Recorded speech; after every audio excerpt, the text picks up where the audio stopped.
A couple of minutes, it'll be live. That's what she said. Or maybe that's what he said. If that's what you're into, doesn't really matter. He, she, whatever. Yeah. You can find it all there on YouTube, can't you? A lot of open people these days. Worst thing. Yep.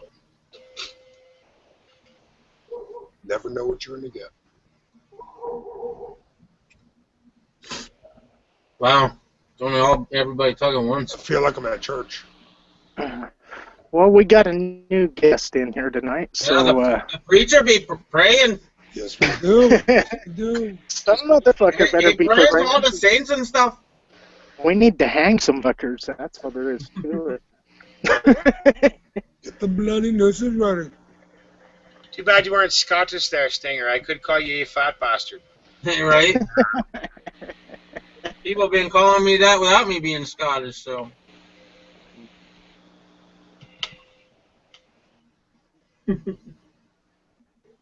Oh man, don't make it on me to run this bitch. I'm trying to quit smoking again, damn it. Shit, I gotta take a piss. I gotta go take Oh, good.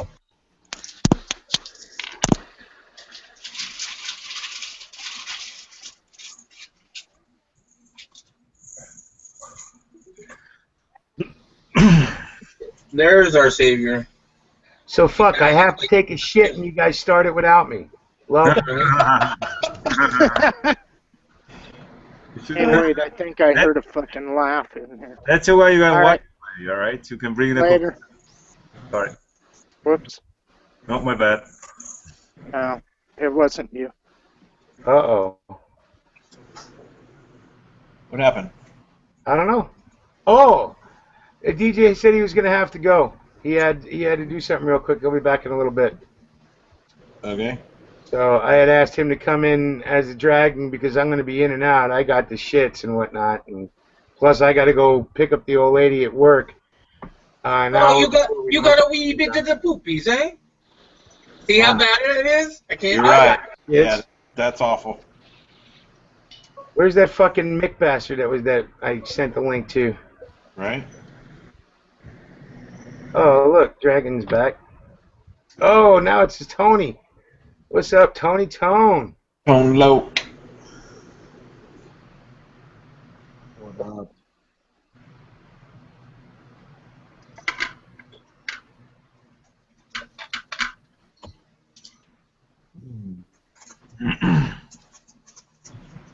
So I see that half-Irish Backing bastard, shit the up. talkative one amongst all of you, right? You're all fucking dead air, dead air.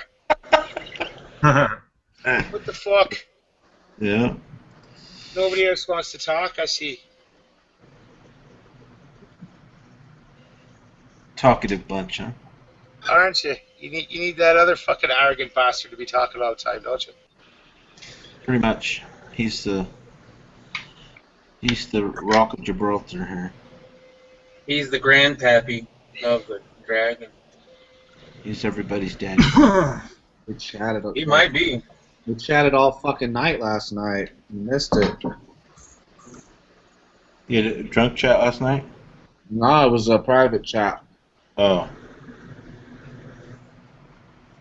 Yeah, that's kind of scary with you guys, man. What was it, the porno chat, or was it the wife swapping chat you were going through? Oh, Depends on who's in the chat on what version you get. it was both. So we're gonna. What's up, guys? Hey, what's up, man? Ford? Yes. Oh, You gonna talk about any of this serious shit going on, or no? No, this is the happy chat, isn't it? I thought it was a choice chat. Scary. I don't know. I'm not running this bitch. I'm just scared. Well, what do you guys think of the fucking deserter being treated as a hero? yeah. Akma. I saw something on Facebook. Kareem. What does his dad say? Akma fucking Akamir. Hallelujah. So if we can If we can trade 5 terrorists for 1 POW, can we trade 20 million illegal aliens for 1 U.S. Marine? Yeah, right. I saw that too. It's like Hey, Stinger, that's a solid deal, bro. I'll take you up on that. it just goes to show you how desperate Yeah. that the administration is, because they're seriously embarrassed with the whole veterans debacle. You know, veterans being treated badly, and we're not talking about just veterans with mental problems. We're talking about physical. These poor folks, you know, got serious health problems, and they're supposed to be taken care of. Their health care shouldn't be an issue for them, but you know, as we find out, just like every other government agency, they're inept. They're totally inadequate. They can't fucking, you know, do what they say. And you know how much money is poured into the VA? A lot. Welcome to your version. You're looking to the future of Obamacare. Yeah, no doubt, no doubt. That's for sure. You're going to be dealing with what we dealt with the health system. Never going to be able to get a doctor's appointment. Never be able to do nothing. Who let this Irish bastard in here? We don't let fucking foreigners. You don't let in everybody. That's why we get the riffraff that we usually get. Fuck Right. y'all. And yeah, some of that riffraff's in here tonight. Hello. It's just like how much uglier can America appear to the rest of the world? You know? I'm convinced that Obama's a Muslim now, for sure. Oh shit, dude! It only took you. He's always been a Muslim, and Hey, there's nothing wrong with being a Muslim. There's nothing wrong. Yes, there is. Don't lie about that shit, Rebel. Rebel. No, there isn't. You can be a Muslim. You could be a faggot. You can be whatever the fuck you want to be. But don't pretend that you All are Muslims something are you're terrorists. not. You know, and here's the other issue. I don't think we should have a Guantanamo, right? Absolutely. I don't think we should have a Guantanamo. If these All motherfuckers, Muslims are terrorists. A lot of them are pussies too. listen, But they all I'm not- enjoy terroristic. Well, there's a lot that enjoy it. I'm not into torture. If these motherfuckers are in the war fucking area and they are deemed to be enemy combatant, guess what? Kill them right there on the spot. Don't take anybody hostage. We know darn well from bin Laden that they don't interrogate anybody. It's all fake. It's all a fucked up farce.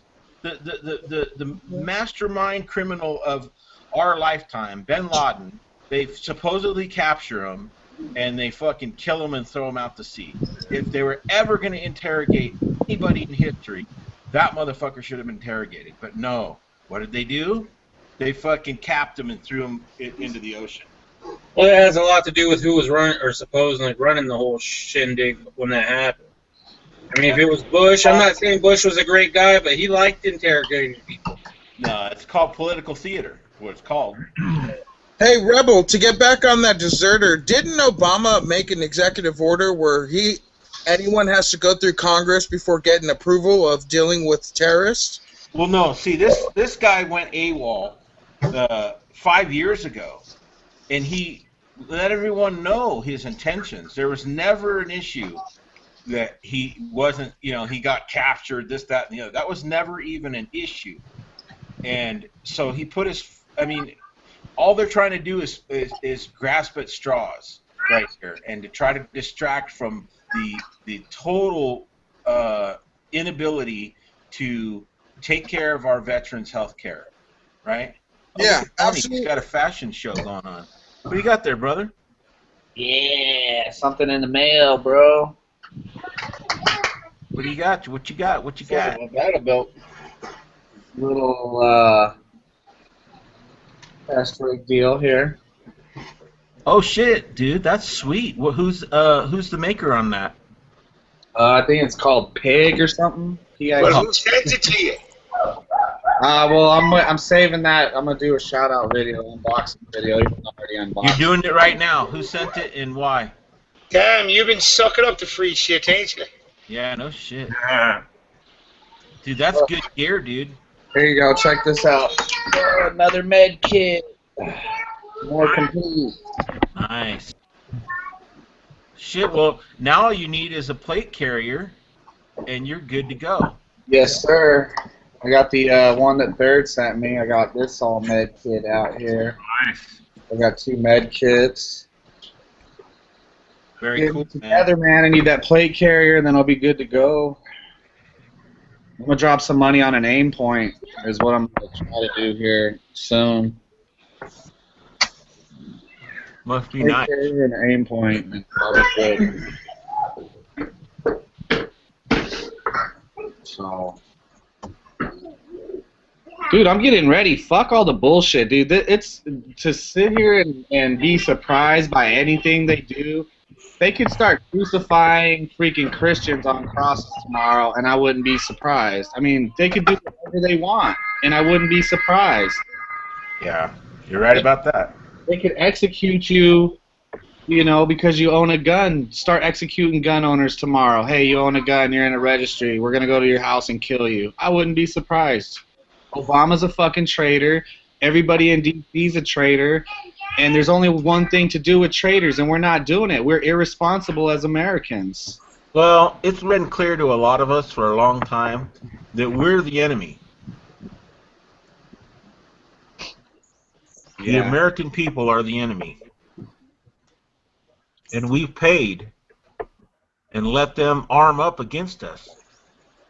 Dude, yeah, they came out with the military budget numbers. I think it was this week. I don't know. I heard the numbers this week. It's $680-something billion. That's all?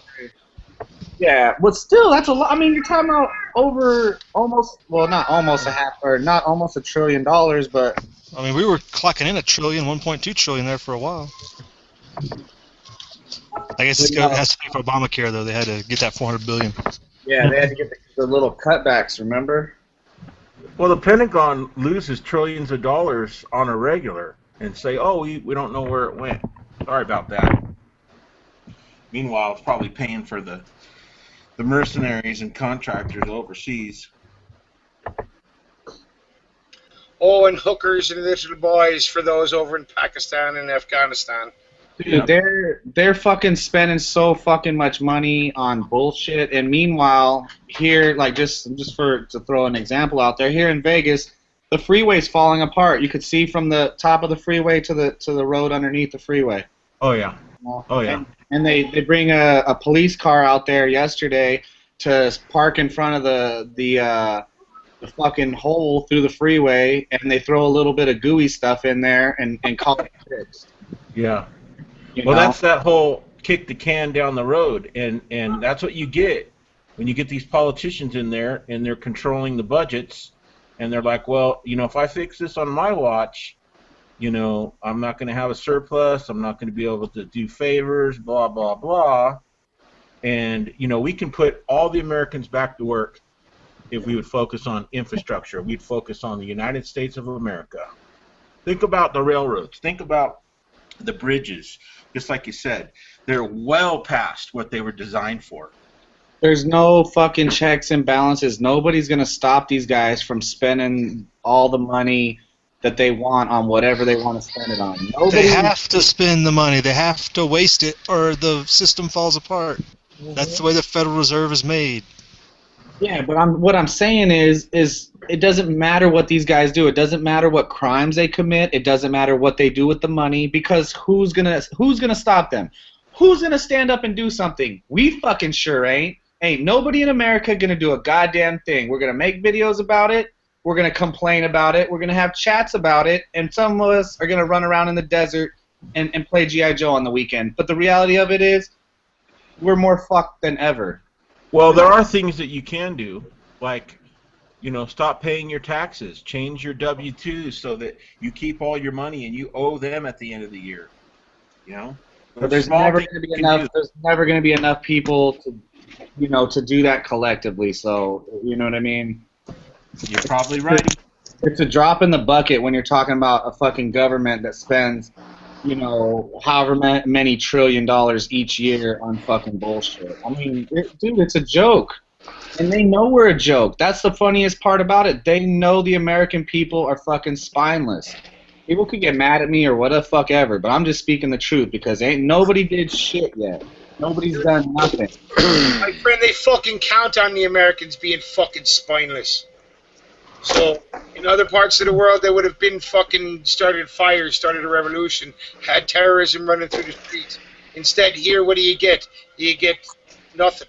You get them shouting America, America after seeing fucking troops in the goddamn streets of Boston. Birthplace of fucking freedom, supposedly, in this country. Yeah. Well, Birthplace of the fucking police state, that's what I say. say all you want about that, but the rest of the world's controlled by the dollar too, so they can't get no room to speak. Oh, they're making deals right and left. Now even Britain, they're saying Only now, about 5 countries. No, we're anybody not- that's tied into the EU is no freer than we are. Well, when they stop using the dollar for their trade, then. That's But they're pretty much- tied into the EU. It doesn't I'm matter. not- The I'm not saying anybody's more free than us, but motherfuckers are not in other countries. They're not fucking. They're not idle as fuck like us. They're standing up and they're going and dying and getting blown the fuck up, and you know what I mean. It's one thing to fucking go out fighting. Come on. Half of those things you're talking about are CIA manipulated incursions. Ukraine was stirred up by the CIA and the EU to try to get their oil and their money. It's not like there are people rising up out of the gist of the populace, you know. In some places they are, not in all, but in some they are. You go over to Turkey and it's not being driven by the. I'm sorry, I can't take you seriously with that accent. I have no respect for that. Damn. Wow. It's fuel. I was fucking around, all right, and then I I lost. know, man. So did everybody. They're like, "Oh, nobody's gonna know it's you." Yeah, whatever. Anyway, but but seriously, you know what? They are fucking rising up. Plenty of people are rising up all over the fucking world, not just pushed by the CIA. Now, are the CIA doing a lot of it? For sure. Well, like I said, They're trying to destabilize, plenty of firm governments, because they want to be able to move in and steal their resources and make them play into the corporate power that we deal with. Tony's right about one thing. You know what? How much more stopping do people need? Well, I guess they need more. Veterans are dying. Fucking World War II veterans. It's not just the Iraqi veterans that are getting treated like shit. It's all the fucking veterans. All of them. World War II, Korea, Vietnam, fucking the little banana wars going throughout the 70s and 80s in fucking South America. Every vet that's gotten hurt along the way, serving their fucking country, is up for grabs these days. And that's why they did bring this dude home. Why? Because they had to get that VA shit out of the fucking headlines. But there's something else. To me, there's something else behind that bullshit because, I mean... Well, think about it. They also released 5 of the top Taliban commanders. Yeah, but how smart is it to have a press conference in the Rose Garden with the dude fucking speaking Arabic? That is just to spit. Well, here was my question on that.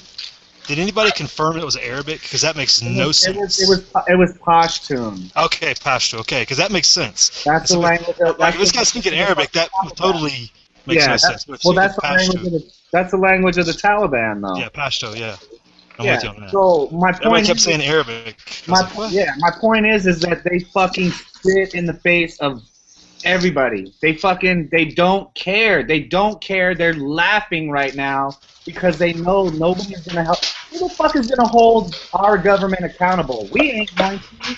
The rest of the world is fucking scared shitless. I mean, maybe Russia if they fucking nuke the rest of the fucking planet.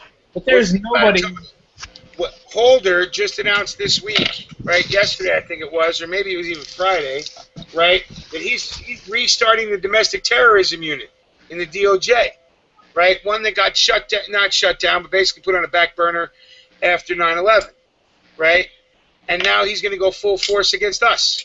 You guys who went down to the fucking Bundy Ranch, expect a visit from the feds, okay? And no joke around on this shit.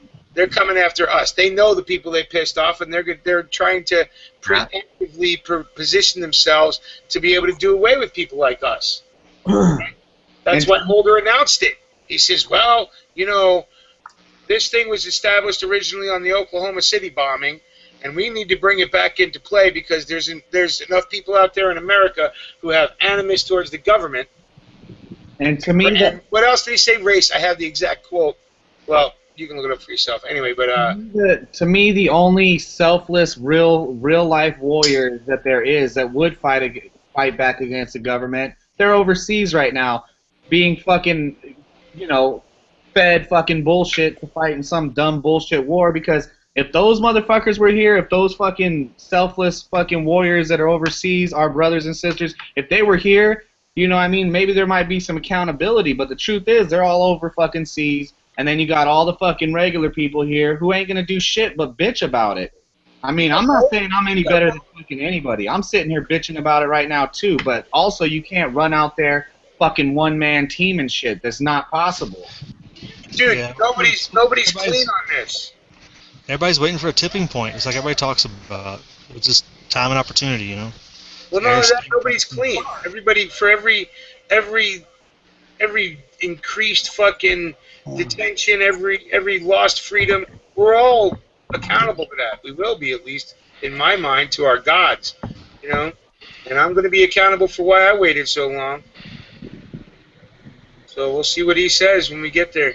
Well, I did a video on something along the lines of this quite a while back, and it's not just about what we as people that believe in the Constitution and stuff support. It's you need something.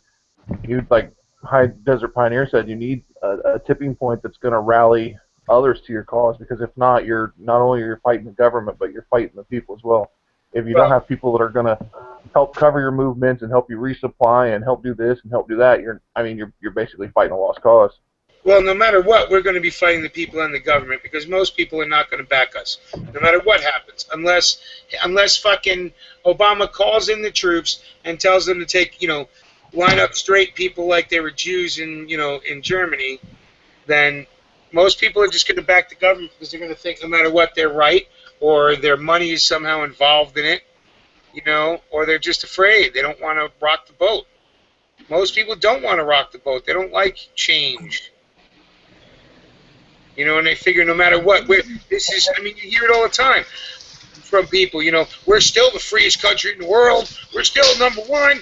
When we're number one and we're not the freest country in the world anymore. So, to me, everybody who's possibly gonna fucking be awake and part of this thing is already awake. If you're not awake, you are a fucking either a total dumbass or you're a fucking loyalist scum. You know what I mean? There is no fence riding no more. The lines have been fucking drawn. There's two fucking teams. You're on the fucking right or you're on the wrong. And if you're still gonna play the card, I'm not awake, I don't understand what's going on, then you're just a fucking idiot. You're either an idiot or they could be indoctrinated in the government school right now at 18 years old, so there's still the opportunity for people to come out.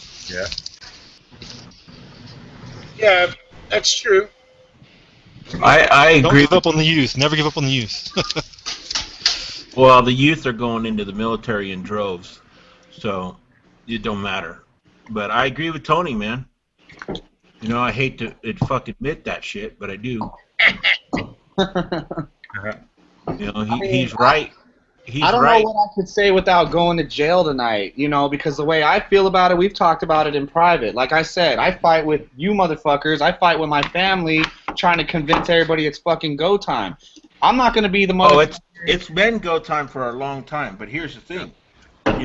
You have, there's a lot more to it. You just don't go out, like you said, lone wolf style and do this shit.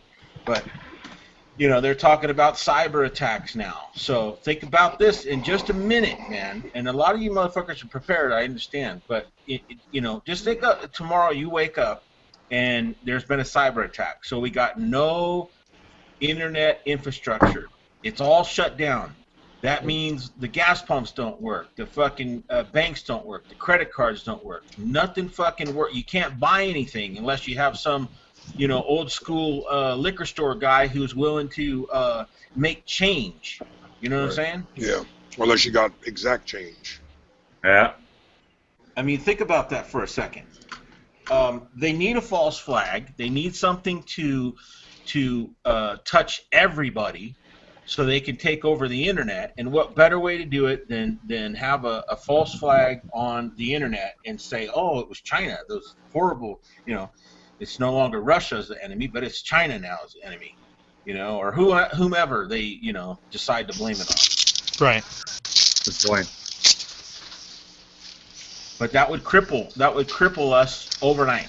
Everything is run off the internet. Every fucking thing is tied into the internet.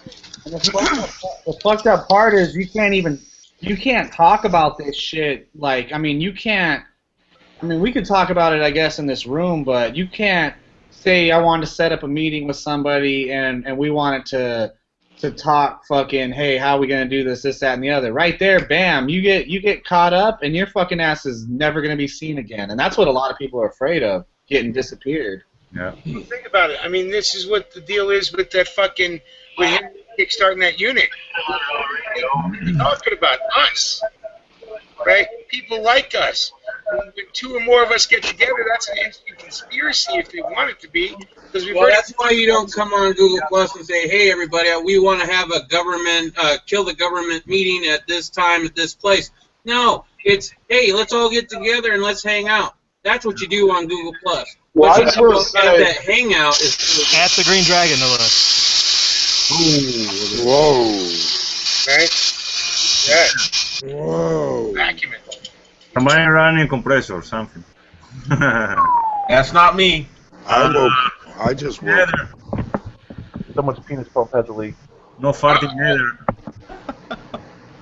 I mean, there's got to be a way to do this. There's got to be a way. I'm not a fucking, like I said, I was never an infantry motherfucker or nothing like that. I don't know nothing about logistics. I just know that I'm a fucking optimist and a realist. Well, I'll just go on record by saying, I'll make a prediction, that there's going to be some sort of false flag, either going to be the internet involved or the power grid. Because they've already, they tell us what they're going to do before they do it. If you listen and you pay attention, they'll tell you. It's right there. All you got to do is be receptive to what they're saying. And, they've already, that case out in San Jose where, snipers took out, these big power stations. How easy is that? How easy is that? And then what happens? The grid goes down at the hottest time of the year for the West Coast, and what happens? Panic. Then what happens? They have to bring in support, FEMA, Homeland Security, National Guard, military, exactly. And I hate to be a pessimist, but that's how I see it. See, I'm actually surprised they waited this long. If they do that, they wait till the summer. I'll be surprised. But they might use that because in the winter it would have been even more devastating, especially this winter in the east of the Mississippi has been pretty harsh. Well, why do you think they took Jericho off the air? It was too realistic. Right. I mean, that was like a blueprint for, a incursion within ourselves, Yeah, but Tony, I agree with Tony 100%. If they're flaunting the stupidity right in front of our faces, I mean, come on, this guy's a deserter, and they trade supposedly 5 top Taliban fucking leaders for a deserter. Yeah. Right? But then they have the balls to call him a hero. And they're not even in talks at all with the Marines south of the border. They'll go all the way the fuck over to Afghanistan and pick up somebody or trade. I'll tell you what, if some of you motherfuckers want to kick this off, go get that fucking Marine. You know what I'm saying? These border watchmen and shit. Hey, don't worry, Reb. There's more than one person talking about that. Well, that's what I'm saying. I mean, that talk has gotten, and that's Wow. I know people that's went pretty far. You're talking people organized like Bundy trying to figure that out. Yeah, and I'd sign up to that because that's bullshit. That's fucking bullshit. Yeah, but remember, by doing that kind of a thing, you'd be labeled a terrorist even here. My beard is a terrorist. What the fuck do I care? You know what I'm saying? To me, you know what? To me, like we were talking about last night off air, you got you know, the dude up there with his fucking Taliban beard. It's one thing to be a fucking bearded bastard. It's another thing to have a fucking goddamn Taliban beard in the Rose Garden fucking speaking Pashtun about God is fucking great, this, that, and the other. That shit made me so fucking mad. I can't even explain to you how mad that made me. You know, that is out of fucking control. Every motherfucker in this country should be out of their fucking minds right now. They should be fucking, you know. Oh, dude, that ain't happening, man. Okay, cognitive dissonance. They don't want to hear it. It's not even, they don't even want to hear it anymore, man. They don't want. There's so many people out there now that are just like, oh, another attack against Obama. Go figure. Blah, blah, blah, blah, blah. They never want to hear the truth. They never want to hear the facts. They never want to hear The dude is in the fucking Rose Garden with his fucking Taliban beard. The goddamn soldier or whatever fucking traitor that they traded for, he's sporting himself a fucking Taliban beard. Oh, he doesn't speak English. It's been 5 years. He doesn't speak English very well. Are you fucking kidding me? That's how dumb people are. You go away for 5 years and you forget how to speak your fucking native tongue. Get the fuck out of here. How convenient is that also, unless I'm wrong, they say that Obama accidentally revealed the name of 5 CIA agents? No, the top CIA guy in Kabul a week before this guy gets shot. Like, oh, the boss isn't looking. Hey, look, he sprung this guy. Yeah, I'm sorry. You know, how convenient is that too, you know what I mean? In that case, fucking Fabrizio shouldn't know how to speak Italian no more. I don't speak Italian anyway. No, just joking. Speaks Venetian. Didn't you know that? I don't speak English either. That's what they told me every day on Depot anyway. I'm just saying though, they're gonna take a chance or take their little shot and speak the fucking Pashtun right there, and then be like, oh, it's because he doesn't speak English anymore. Like, get the fuck out of here, you guys. It's a cartoon we're living in. Hey guys, I'm gonna go in and watch. I'm gonna get out because we're gonna leave in a little bit. Thanks for sending me the invite, you guys. Right on. Take care, Chris. I'll see you guys. I'm still gonna be watching. I'm just gonna not be in the chat. So. I don't blame you, man. I don't blame you. No, hey, don't get me wrong, Rebel. I stand with you guys wholehearted. That's my intentions, is to stand up. Has nothing to do with that. Has everything to do with me and my wife. We're gonna go out to dinner in a little bit. So. Oh, it's all good, man. Family first. You know what I mean, brother? Family first. Yep. Absolutely. All right, gentlemen. Thank you for the invite. Have a good night, Chris. All right, guys. Yeah. Well, DJ can come back. I'm saying, okay, there needs to be a meeting of the minds here soon, and that's what we could call it. I don't think that's illegal, is it? A meeting of the minds. Dude, it's all illegal at this point. That's what I'm trying to get across to y'all. Even these fucking talks on the goddamn internet are conspiracy to commit. Okay, Yeah. we're all gonna fuck under RICO if they want to. Okay, by us talking to each other. All right, and I'm sure they got some other domestic terrorist bullshit just like RICO. Okay, so yeah, it's too late. We're fucked, right? Yeah. So what do we do then? Do we wait till they come get us individually, or do we fucking? No, just like we've been talking all along. Tone, you get together with people who you can touch, reach out, and shoot them in the back of the fucking head if you need to. It might be time. It might be time for you to join a 1%er club, Tony. Look, I got a card right here. I'm just telling you, dude. You know what? The real fucking motherfuckers that are gonna do shit ain't gonna talk about it on the fucking internet. Okay, they're not gonna scream and yell. You're not gonna hear a peep out of them. Not word fucking one. And if they do it right, you'll never know their fucking names.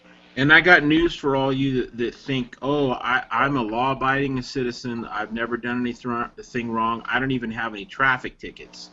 I could come into your house now and find multiple felonies. And I'm nobody special.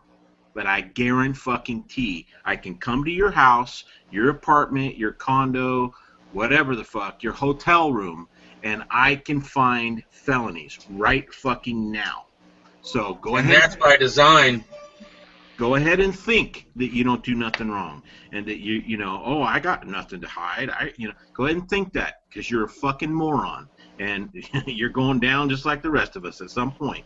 When they decide that you're a person of interest, you either will become a rat or you'll be, waterboarded, whichever. Yeah, and the only reason why Holder and the DOJ even said anything, that they were going to kickstart this again was to start shaking that tree, right? Making Well, the leaves fall off. Yeah, well, not only that, but I mean, look at the poor guy from the Boston bombing, the acquaintance, the friend that they took into custody. The guy had a fucking broken leg. He's on crutches. They capped his ass, shot him in the back of the fucking head, and said, "Oh yeah, totally justified. He was threatening." I mean, they from the beginning, blatant. with the beginning of that shit, with them cutting his fucking throat, so he can't even defend himself in the public. I'll be honest with you, bro. I'm kind of, I'm kind of like, wow, they're gangster all the way. They don't fuck around. They know what they're doing. They're getting the job done. And some of us that have seen different things realize, holy shit. And they're getting away with it too, Reb. Oh, well, no, they got a badge. But, right. A lot of organizations do the same type of shit. But, obviously, they don't have a badge to back them up doing it. But they're playing the game, and they're playing to win. Right. So these motherfuckers who are on the fence that you talked about, good luck with that. Good luck with that. And they're writing all the fucking rules, right? Me and Sting, I think, were talking about the other day about how the Supremes just came down and said, yeah, that when the Bush administration moved the protesters away while leaving the supporters there close to them and hid basically pushed them, moved. There's free speech zones. They've allowed it, right? Security takes precedent over free speech now. Mm-hmm. Yep. So we had a president at one time that got shot in the chest and still kept on his speech, right? His name was Teddy Roosevelt, right? Motherfucker kept talking through finished out his speech, and that was before they had microphones. Now they don't want anybody to say a bad word near the elites, And every day it's one more, Constitution. What Constitution? We don't have one. Bill of Rights? Hey, tell me a Bill of Rights tell me where you can stand anywhere on a Bill of Rights in the United States these days. You know what though? That's people talk about that all the time. Oh, it's not constitutional. Oh, it's not in the Bill of Rights. You know what? I don't get my rights from a piece of paper. I don't get my rights from the government. I get them from my creator. So I don't even give a fuck. But here's the thing, Rev. That's everything that even those of us out here on our side start screaming about. Well, why don't they follow the law? Why don't they follow the law? They don't give a shit about the law. And if they do, they'll make up a new one. They'll make up a new reg to steal somebody's land, to steal their water rights. They'll eminent domain shit if they want to. They don't give a fuck. Yeah, they're debating over amending the First Amendment. Yeah, and they're gonna do it. They're gonna do it. No, they're not. Well, I mean, it'll just fall apart if they get that far. I mean, they already have. The states have to approve an amendment. So, anyway, I think the biggest point about continuing to emphasize it's unconstitutional is the Constitution is a bind on the government that we have to enforce.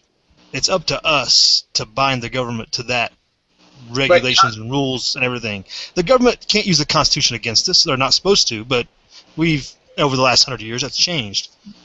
Or last 150, really. And we can try and hold them. We can try and hold their feet to the fire. But then, who does it go to? It goes to the Supremes. And what do the Supremes do? Say that no matter what, we're going to side with the government, right? Right, because they are the government. That's why it's and they not just nuts for them to judge that. They just outside their bounds. I'm just wondering though, why does everybody act like fucking 1776 was that far off? I mean, people act like they watched a movie and it wasn't real. Motherfuckers stood up. People actually stood up. Our forefathers actually stood up. They talked about it for mad years like we've been doing. Then they fucking stood up and they did the fucking thing. It's not a fairy tale. It wasn't a movie. It really happened. But you gotta remember, they also had to counter the British move, and when the British came marching, that's when they stood up. Right. So it wasn't they just went out and acted. I mean, they did other things. I mean, there was the Boston Massacre. They stood up the Boston Massacre and got shot. They're marching. They're not marching on us now. They're not. Understand something, Tony. Read a little bit of history. Concord and Lexington, the start, which we've talked about many times, happened because they were coming to confiscate arms and arrest people. They had a name of arrests. Okay, so now it's just on a more spread out and small scale. They do it every fucking day. Well, the British were going through villages even before, 1770, 1768. They were going through villages and towns and confiscating property and unlawful searches. That's where all those complaints came from, because Just like now. they did all those infringements. Yeah, for, like right, I said, Tony. I've said Just before, like now. 10, 15 years before that, they were doing things that were against the rights of British citizens, even at that time. They shouldn't have been doing. I think people are waiting for when you know, what was it, when the king used to fucking declare that any of his little dudes could go in there and have their way with fucking the wife on the first night or whatever. Is that what people are waiting for? Something like that? Look at the timeline that we're trying to explain to you, bro. No, I understand. I was a fucking dude. I was an A+ student in history. I know my fucking history. My point is, people are acting like that shit didn't really happen, like it was a movie, and you know that didn't really happen. No, it fucking happened. People stood the fuck up. Everything that happened back then is happening now tenfold. It's actually worse than that, Tony. It's worse now because people are taught that it shouldn't have happened. People are taught we weren't justified to go to separate from Britain. I mean, the propaganda that comes out of government schools now is like, really? You know, they're just the colonists were a bunch of separatists who just wanted to disobey the law and get rich because they were able to, you know, go around the government type stuff. I mean, that's what they're leaning towards, and a lot of that. And that's exactly my point, High Desert. It's worse now. So if these motherfuckers rebelled and fought back for far less, like we say all the fucking time, then what does that make us? What does that make us? Pussies. Exactly. Apathetic. Well, it makes us having to get through you have to get through a lot more propaganda now with everybody. It doesn't take that many fucking people. One fucking dude shut down California and Southern Nevada. One fucking guy. I mean, he shut down Southern Nevada? Yeah, because he had a house out here. They shut down Vegas because they like had it roped up. They shut down Vegas, but my point is they had fucking all points bulletin out here looking for one fucking guy, acting like, you know, like this dude was gonna fucking, you know, take down all the police departments and shit. I mean, one guy. Right. You had 10 people or just 100 people are waiting for way too many for too high a numbers. Their expectations need to be way lower. You know, seriously, 10 guys. That's what you're saying, not 3%, right? No, we ain't gonna ever get 3% in the population. Right. If you had 100 motherfuckers, 100 people, I'm just saying, at a minimum, 100 people kick some shit off. Dude, you would have motherfuckers scrambling. They'd have every fucking drone and fucking tank and everything possible in that fucking area wherever it kicks off. All it takes is a small group, man. It doesn't take as much as everybody's trying to fucking. Everybody already kicked off over in Bunkerville, didn't it? Exactly. People are followers. I mean, I hate to fucking be an asshole, but I'm an optimist, man. Or not? I'm a realist, you know. And you know, people are followers. People are waiting for a group of motherfuckers to do some shit. Our best chance was probably Bunkerville, and that's over with. So. Yeah, you're probably right, and they probably knew that, and that's why it went the way it did. That's why they were told to back down. Well, the government's not going to overplay its hand. It's going to wait for air and space and opportunity that it dictates. Or the powers that be, I should say. They're not going to overplay their hand if they don't think they have to, because they have more time than we do. They've planned. It's been going for 100 years. They have time. Just like a lot of other agendas out there. I mean, Americans don't think, you know, long term. We think, you know, 2 weeks ahead, maybe if we're lucky. Right. So we got to think. That's why you got to think about the next generation too. You know. Most Americans can't keep shit on their mind for more than 5 minutes, man. Yeah. You know, let alone 5-year plan kind of thing. You know, it isn't going to happen. You know, and seriously, and one thing I tell, we always repeat, or at least I do, that those first that stand up are going to be, you know, martyrs to the cause, because you're not going to win. You know, you might get hopefully what you do is get your point across correctly. You know? So, but you're not going to win. And stay away from anything to deal with children or innocent civilians. Okay? Whatever anybody does, that's my recommendation to any potential out there, is stay away from children and civilians.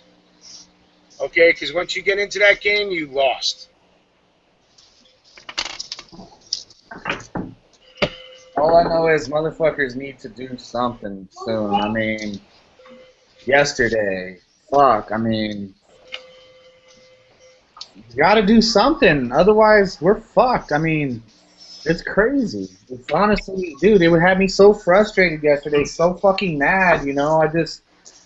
They did a 14-minute call to arms video. And I still can't, I still couldn't spit out what I wanted to fucking say. It's just like, you know, I could go on and on and on and on. I think a lot of the problem, like we talk about, there's a lot of fear of the unknown, but also what you got to remember is people don't know, because if this all kicks off, however it goes down, there'll be a lot of problems on how you're going to feed your families. Yep. Not to mention how you're going to feed the army, how you're going to feed the militia and the resistors and everybody else.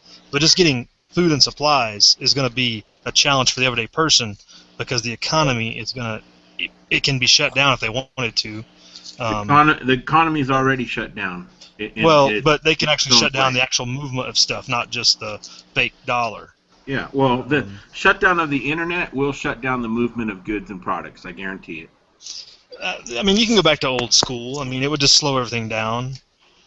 I mean, people aren't that far regressed. I don't think that they could do without it. I mean, It's going to slow a lot of things down. I mean, everything would slow down, for sure. I don't know of any fuel company that doesn't run with the internet. Right, but how hard is it to go back to a landline and go back to analog? It's real hard, because nobody has that technology anymore. Really? You can't just get on the phone and start transcribing stuff? Hey, I don't have a dial-up. 1 second, do some shout-outs. You got almost 60 people out there. I gotta take a piss. My boy's on fire tonight, boy. Crazy. I'm just saying. And well, to make you feel good, because those people out there, those are people that think like we do, and they're concerned as well. And that's more or less what we are, is concerned citizens, and we're thinking out loud. You know, take everything we say with a grain of salt, obviously. Yep. You know. I would say half is probably the Feds. Half. Dang. Well, hopefully they're coming over to our side if they are watching. Yeah. Well, hey, I'm going to do a quick shout-out. Like you said, I didn't realize we had 60 people out there. I'm not in as the Dragon. So, let's see. Comrade 2's out there, Steve Carlton, DJ Moore, the political port. Hey, TPP, I know I sent you a link earlier, if you want to come in if we have room. Truth Seeker, Joel's Quantum Heart Logic. What's up, Joel? What's up? Truth Seeker, Croatian Forge is out there. Let's see here. Tommy Boy 6, Tommy Boy 9's out there. Update here. Mr. X-Man Rules. What's up, X-Man? Joel Sweatman. What's up, Joel? 69 Bones. Headley 321's out there. DJ Alkali 1. What's up, DJ? Trevor's Gay. What did I win? Jeremiah Johnson. Lone Wolf's out there. Optimus Android's out there. What's up, Optimus? John Gacy. Tommy Stock 64. Southern Style 357. K-Watt. Galanis Vilkis. Thanks, man's out there. DJ Moore. And wait for it to catch up. Yeah. SKS Hugo. High Desert Pioneer was out there. Old Bag. Michigan Prepper 517's out there. The American Republican Army was out there. Mule Team was out there. Damn, I was out there a couple times, wasn't I? J-Watt. And that should be covering everybody for now. So that's all the shout-outs. 1, 2, 3, 4, 5, 6, 7, 8, 9. I don't know if I can come back in as the Dragon. So somebody else will have to do it. But yeah, it's fucking. We're at a point. You know, I understand the tipping point is past due. You know, but you can say the same thing about the California earthquake that's going to knock most of it back into the sea and turn, you know, L.A. into a fucking island. You know, we're way past due that shit, but we don't really call the shots on those kind of things. Not we little people. You know, the best we can Hey, do. Neil. Yeah. Sorry. What's this? Speaking of natural disasters and stuff, I see there's something in the news about this huge storm in the Midwest or something like a hurricane type. What's going on with that? Do you hear anything about that or? I've had a ton of people send me links and stuff like that. I didn't get a chance to check it out because I was starting this up. But it's not even raining here. So I don't know. It was been beautiful, a nice day. And as I showed on the opening video, that it was a gorgeous day here. No chemtrails. I was very happy.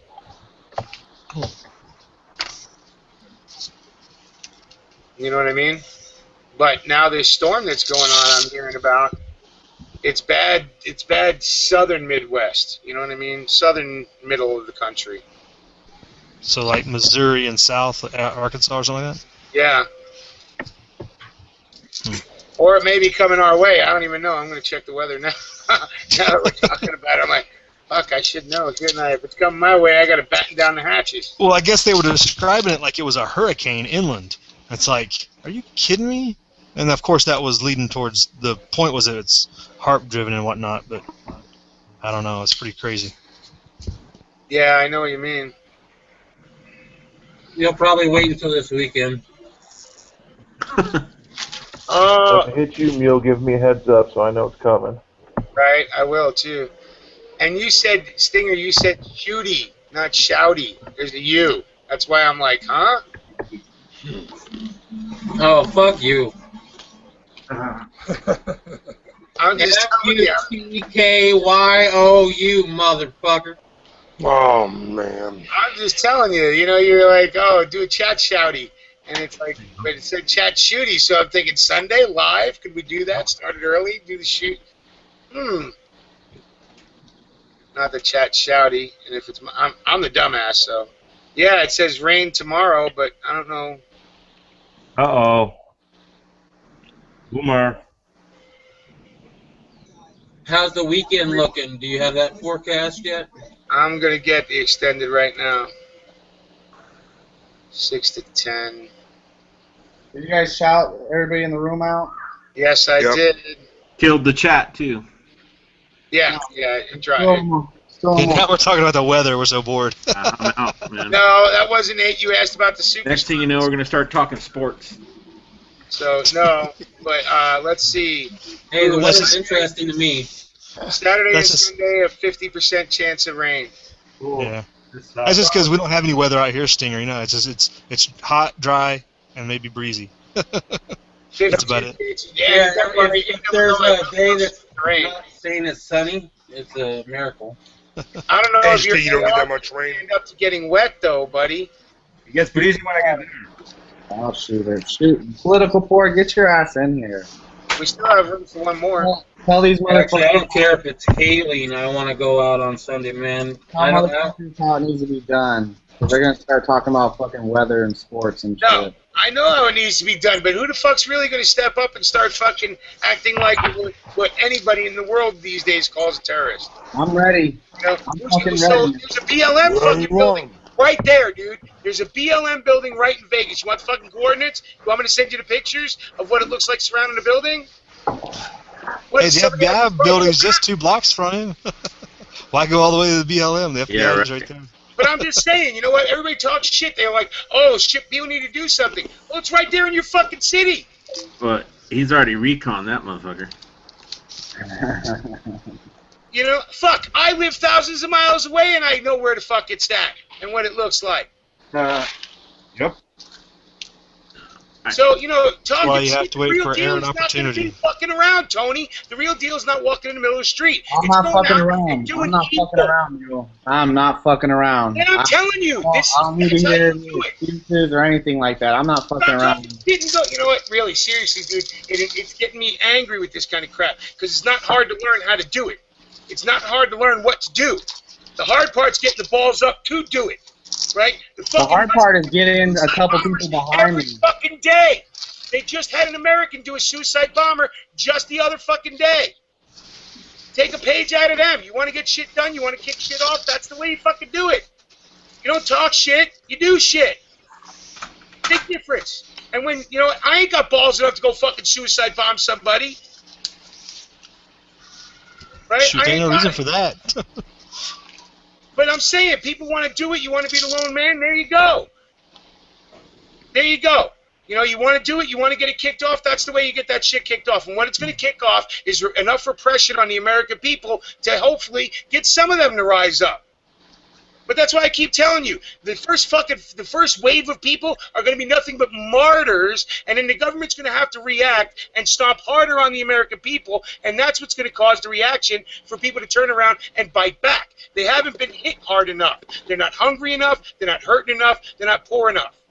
But you want to go start a fucking war, it's easy to do. You go do shit like that, and other people do shit like that, right? They go start acting like the fucking Muslims do in the Middle East, like the Irish did in Ireland, like the fucking Red Brigade did in fucking Italy, like whoever, I can't even pronounce, whatever the fuck it was, in Germany, right, during the 70s, the one in fucking Japan. Go do that shit. You'll start it off. You increase government then oppression on the people, on the population, because everybody is then truly a terrorist, and then eventually what happens is they stomp hard enough to where the people bite back. See, Neil, you stole my video ideas because I was wanting to talk about this. But I think this America doesn't have to go the way of your typical insurrection, revolution, because that's the typical, the path you just described is the standard insurgency model. Separate the government from its people to get the support of the people, and they lose the trust of the government. But if you have a big enough show of force, because usually it goes in a cycle, you have the insurgency starts with small cells, and it works up to a full-scale army where they're fighting conventionally almost when they win. Well, don't we have enough people to mass a conventional army now? Yes. I mean, and we can't allow ourselves to be degraded back to the Irish Republican Army of 4-man cells or the Taliban with 6-man squads running through the mountains. We've already got 10 million armed Americans. True, you have the militias, but they're all fucking infiltrated, right?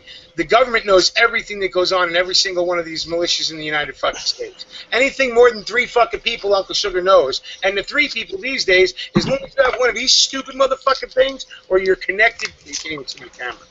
All right, time to lose the facade. Because I am an American. Okay, so unless we toss these fucking things and get rid of the shit that we're talking on now, they can find us anytime they want. Right? So I don't know how we're going to be able to amass enough people. We can't get enough down to fucking Washington to do Operation American Freedom, or to even stand up to somebody during the height of the gun fucking confiscation talk, right? To get people to show up in D.C. with firearms. And I said at those points that if you could get those people there, if you could bring together that mass, it would make a change. But did we do it? Could it be done? It hasn't been. It wasn't. For all the Bundy shit, right? How many people were out there at tops? 1,000 maybe? That's all it takes. It don't even take. No, it's not all it takes when they can do 2 flybys on a fucking with a goddamn Apache and take care of 1,000 masked people. They wouldn't waste the gas on Apache. You got a drone. Yeah, okay, a drone with a Hellfire. Yep. Maybe right? 2. And there you go. Yeah, I mean, the effort that they can put forward, but again, it goes back to if you mass that group and you expose them for what they are, I mean, that's when you got to fight the propaganda, because that's when you can gain the support of the people, if you don't already have a lot of it already. Well, we don't have as. But we're never going to get everybody's support. You're going to have the loyalists. We're going to have that 40%. At least that stick with the government no matter what, because they believe in the white stars on a blue field and stuff. So I know, man, and that's what I'm trying to tell. Every time we talk about this kind of crap, it's like, oh, none of us are doing enough. But the next steps aren't ours to take unless we're fucking batshit crazy. Or if you've got a couple $1 million in your pocket or something. Yeah. Now, if you're batshit crazy, then it is your step to take. Right? For me, everybody, if you think about it, pretty much everybody has kids. So, I mean, if that's not enough to drive you just that alone, then I don't know what to tell you. You know? Well, as you know, we all agree with you here. But what we're trying to say is all this rhetoric about let's get this fucker started off. First of all, you're talking about blood and death, and who's to say you're going to make it into the first 10 minutes? Yep. Right? So let's be honest about that. You know, if you take that, that's why I admonished you, dude. When you take that step out there, the first thing, do you have your will written yet? Have you said goodbye to your kids? Do you have that on video so that way when you die it auto uploads to the internet? Right? Do you have that shit? Have you gone the route of the suicide bomber where they do their goodbye videos? Fuck, dude, seriously. Your will be pointless because they'll confiscate everything you have. Well, whatever. You know what I'm saying? There's a way to do that auto upload thing that I was talking to Mule about a while back. And you should have that video ready to go and have it scheduled to upload, right, on YouTube, on a different account, whatever you want to do. And then every month that nothing happens, go ahead and reschedule it even farther out. Keep doing that, and one day when you're not there to reschedule it, it'll upload. Yeah. All right. So you know what I'm saying? There's all this talk gets nice and fiery, right? And I understand the passion, I understand the desire of wanting to do shit. But the next steps, unless you're willing to take them, are all just talk. Because we either have to wait for like we've said, amassing enough to be able to stand up, right? Or them to stomp down hard enough for America to stand up. Something. Now we can direct it that way if we want to, as I laid out there, which anybody can learn just by, fucking reading, on how to start an insurgency. It's pretty fucking. The CIA wrote the manual so long ago. It's free. Yes. The CIA just copied the Eastern Asians because they perfected the art of insurgency.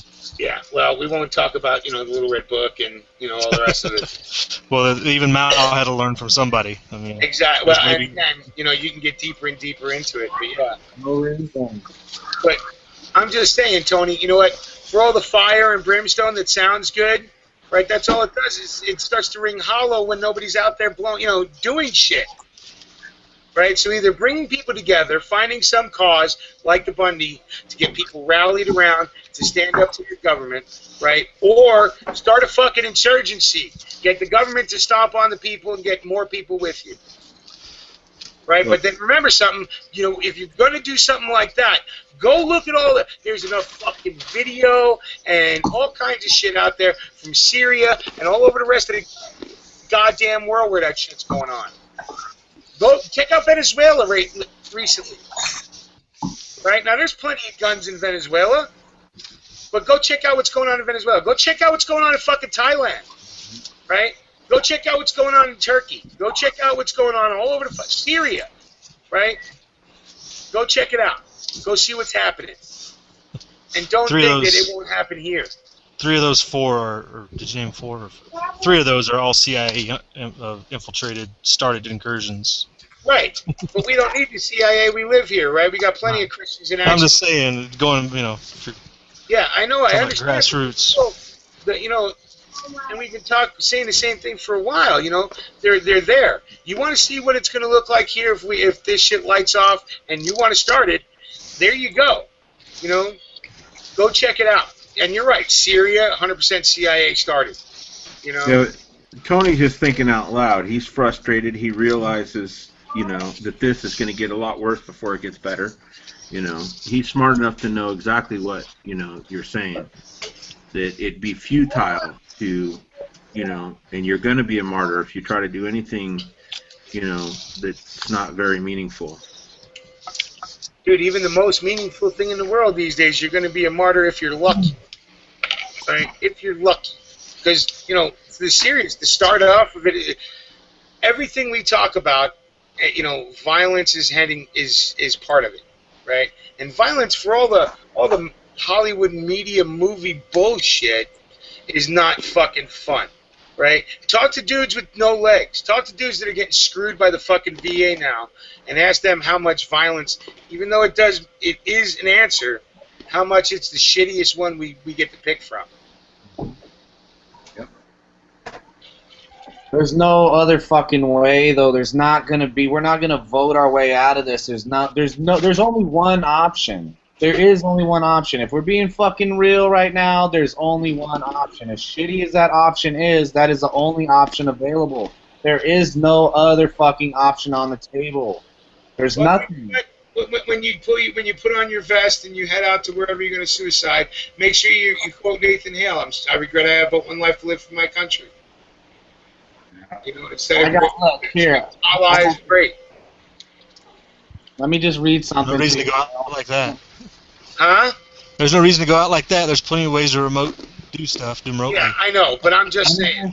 You might as well, because when they find you, dude, it's going to be just as bad, and yet you're going to be, you know, it's better off you die, you know, the dead man tell no tale, because you don't want to deal with our government these days if they snatch you up and then turn you into a show trial after they lobotomize you and torture you. Let me read this to you, Mule, and to everybody out there. Okay, this is awesome right here to me. I mean, maybe it won't ring with everybody else, but this is from Thomas Paine. These are the times that try men's souls. The summer soldier and the sunshine patriot will, in this crisis, shrink from the service of their country. But he that stands it now deserves the love and thanks of man and woman. Tyranny, like hell, is not easily conquered. Yet we have this consolation with us, that the harder the conflict, the more glorious the triumph. What we obtain too cheap, we esteem too highly. It is dearness only that gives us everything its value. Heaven knows how to put a proper price upon its goods. And it will be strange indeed if so celestial an article as freedom should not be highly rated. And that's Thomas Paine. I'm pretty shitty at reading shit. But that right there, I mean, it's not going to be easy. It's not going to be. It was. He wrote that almost 300 years ago. Okay? And Thomas Paine went on to not only spark off this help spark off this revolution, but also the French. So, yeah, I've read Paine. I know, but it still rings true today. Tyranny like hell is not easily conquered. No, it's not, and it's going to be bloody. But who's ready to take the? Anyway, I told you, I gave you pretty simple directions on how to take the first step if you want to be the one doing it. That's the thing, though. It shouldn't be one. You don't need one. It's gotta be a team effort. Exactly. We don't need one guy going out there. You're not going to get a team together, right? You're not going to get a team together without them finding out. Okay, without them, nothing's. Well, they found out about Lexington and Concord, and that's why they were going to make arrests. But look who showed up. Right. Well, more than a team. That's the point you got to get to. You got to get to be able to muster several hundred for any cause. Yeah, at that but point. I got news for you. That's back when men were men. And it isn't that way they lived 10 miles from each other, and that was a long fucking distance. You know, you're talking Lexington, you're talking they came up from Boston, fucking 10, 15 miles away. Okay, you're not talking about across country. You know, where something sparks off in Connecticut, where the fuck, the shit that was going on in Bunkerville, the people in Connecticut couldn't back you up. Right? Right. And the same thing, Nor did you want them to. Would have sparked off in Connecticut. Right? Would Tony showed up there? No. Well, you hope he wouldn't have to. I mean, because if it's not going to come from local resistance, it's not going to matter. I mean, you're always going to have pockets of loyalists. I mean, for calling them Tories if you want. You're always going to have those pockets. Those are going to be dead. You're not going to be able to influence it. You're not going to be able to affect it. I mean, Philadelphia was occupied for, 3 years out of the Revolution? So was New York. And New York, yeah. Well, once New York was taken, it was occupied for the rest of the war, I believe. Yeah. So, there's places that are just going to be dead weight loss. It's going to have to happen. I mean, like it happened in the South, in the guerrilla warfare that went on in the South, while Washington was conducting a conventional war in the Middle States. We're gonna have all mix of all that, all of it. Well, but that's why, I know it feels like we're all slamming against the starting gate waiting for the opening trumpet. And that's exactly what we're doing, right? Because if we take this, that's where, and we've talked about it many times, where we have to be on the side of the angels. They have to make that first deadly step, right? At least Well, but you have to meet them at the gate. You can't let them get through the gate. yeah, you have to It meet would have been them nice there. if, I mean, it would have been nice if we could have met them a long time ago, but that wasn't. We weren't in a position to do that then. At least, generations before us. Well, you know what? The Bundy thing was a possibility, but we need to see more people that are, where's the next Bundy thing going to happen, right? Where's the government going to start showing their hand, start pushing back hard, right? I mean, if you look at, Bundy's. Sorry, Chris. Warrior's not here. As far as just resisting. Real funny. As far as just resisting the government, I mean, the Bundy things is comparable to the Boston Massacre or the Boston Tea Party. I mean, it's just as comparable. More people were there than either one of those events. I guess you could look at percentages to see how it all works out, but They're all comparatively. But the Bundy Ranch thing is a similar event that happened prior to the official kickoff of any hostilities. Yeah. So what would be the official?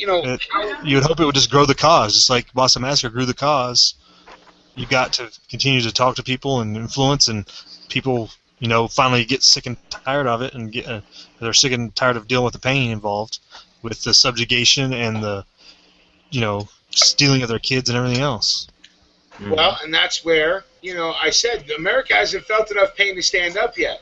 No matter how much we'd like them to. Now we can force the government's hand if we wanted to, as individual Americans or whatever, or smaller groups. But that A, won't help our cause at all, right?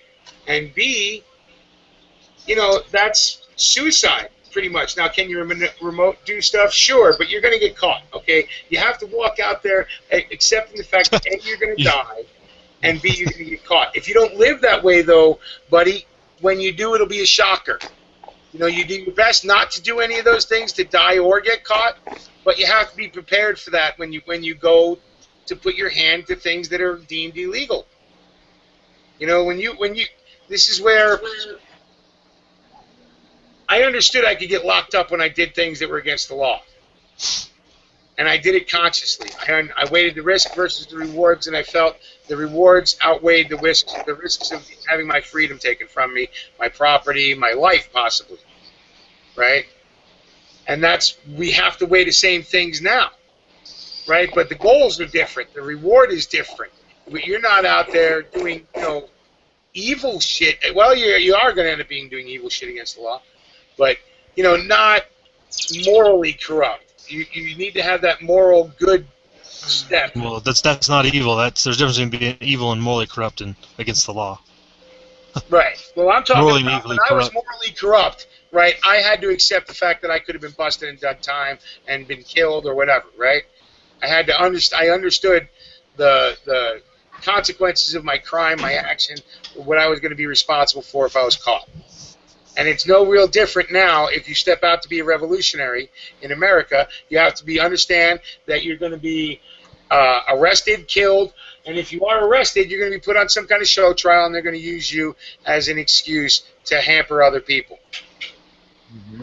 So, Nathan my Hale. daughter just walked in. I'm going to say hello to her. Yeah, I think it's dinner time here. I'll be back in a minute. All right, let's get back to sports and weather. Nah, screw Sports that and stuff. weather. Both worthless to me. Oops. What's up, Well, Chris? I'm When you come back? sorry, Reb, if I'd like to know if it's going to rain on my fucking parade this weekend. Poor Stinger. You're probably lucky enough to get rain, right? I don't fucking care, actually. If it rains, snows, hurricanes, I'm still going to go out there and have a good time. Fuck it. I'm joking. It's a cool way to cool. It's a natural way to cool down the barrel of your gun, I guess. Right? Hey, Stinger, I figured you'd be one of those guys who wouldn't let your pretty little rifle get dirty. Who cares? Good.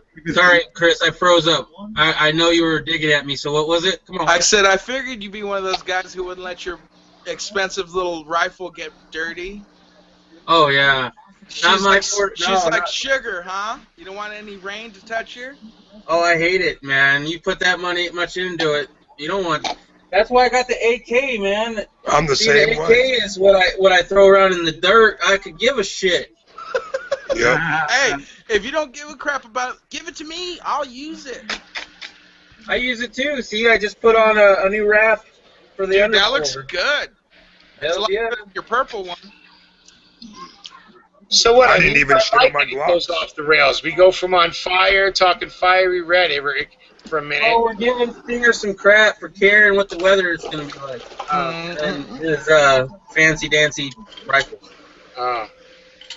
Stinger and his beautiful rifles. So, Yeah, hey, they're like models. Hey, Tony, can you see the chat room? You want to shout him out? Because you're in as the dragon. I'm not. I probably could come back in as it right now, though. Are we live? Yeah, we're live. We've been live, bro. I couldn't find us online. Really? Yeah. We're live. We have people in the I room. did. How many?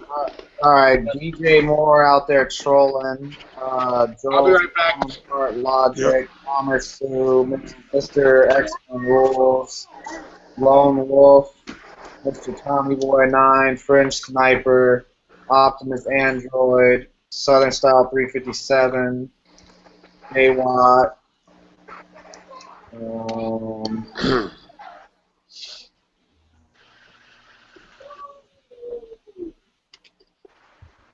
We got everybody else. Political Poor, QC Ham 420. Oh, okay, there it is.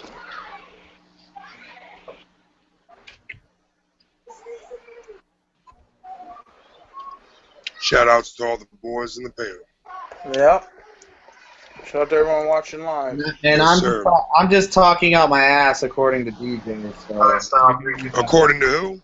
According to DJ, I'm just full of shit talking out my ass. So.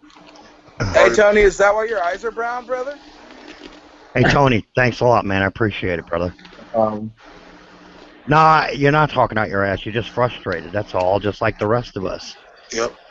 You know, I mean, I was just like you a couple of weeks ago, man. I was losing my fucking mind. I said, you know what? I'm ready to go kill some. I just felt like I was going loony. And I said, you know what? If nobody wants to, you know, participate in it, no one wants to get behind me, fuck it. I'm just going to go. Me and my girlfriend went and prepped. We got a prep spot. If shit hits the fan, poof, we're going out in the woods. I'm taking care of me and myself and screw everybody else. You know, and that's what you got to do, detach from the system. But I know how you're feeling, but you can't let that get on you because that's just what they want.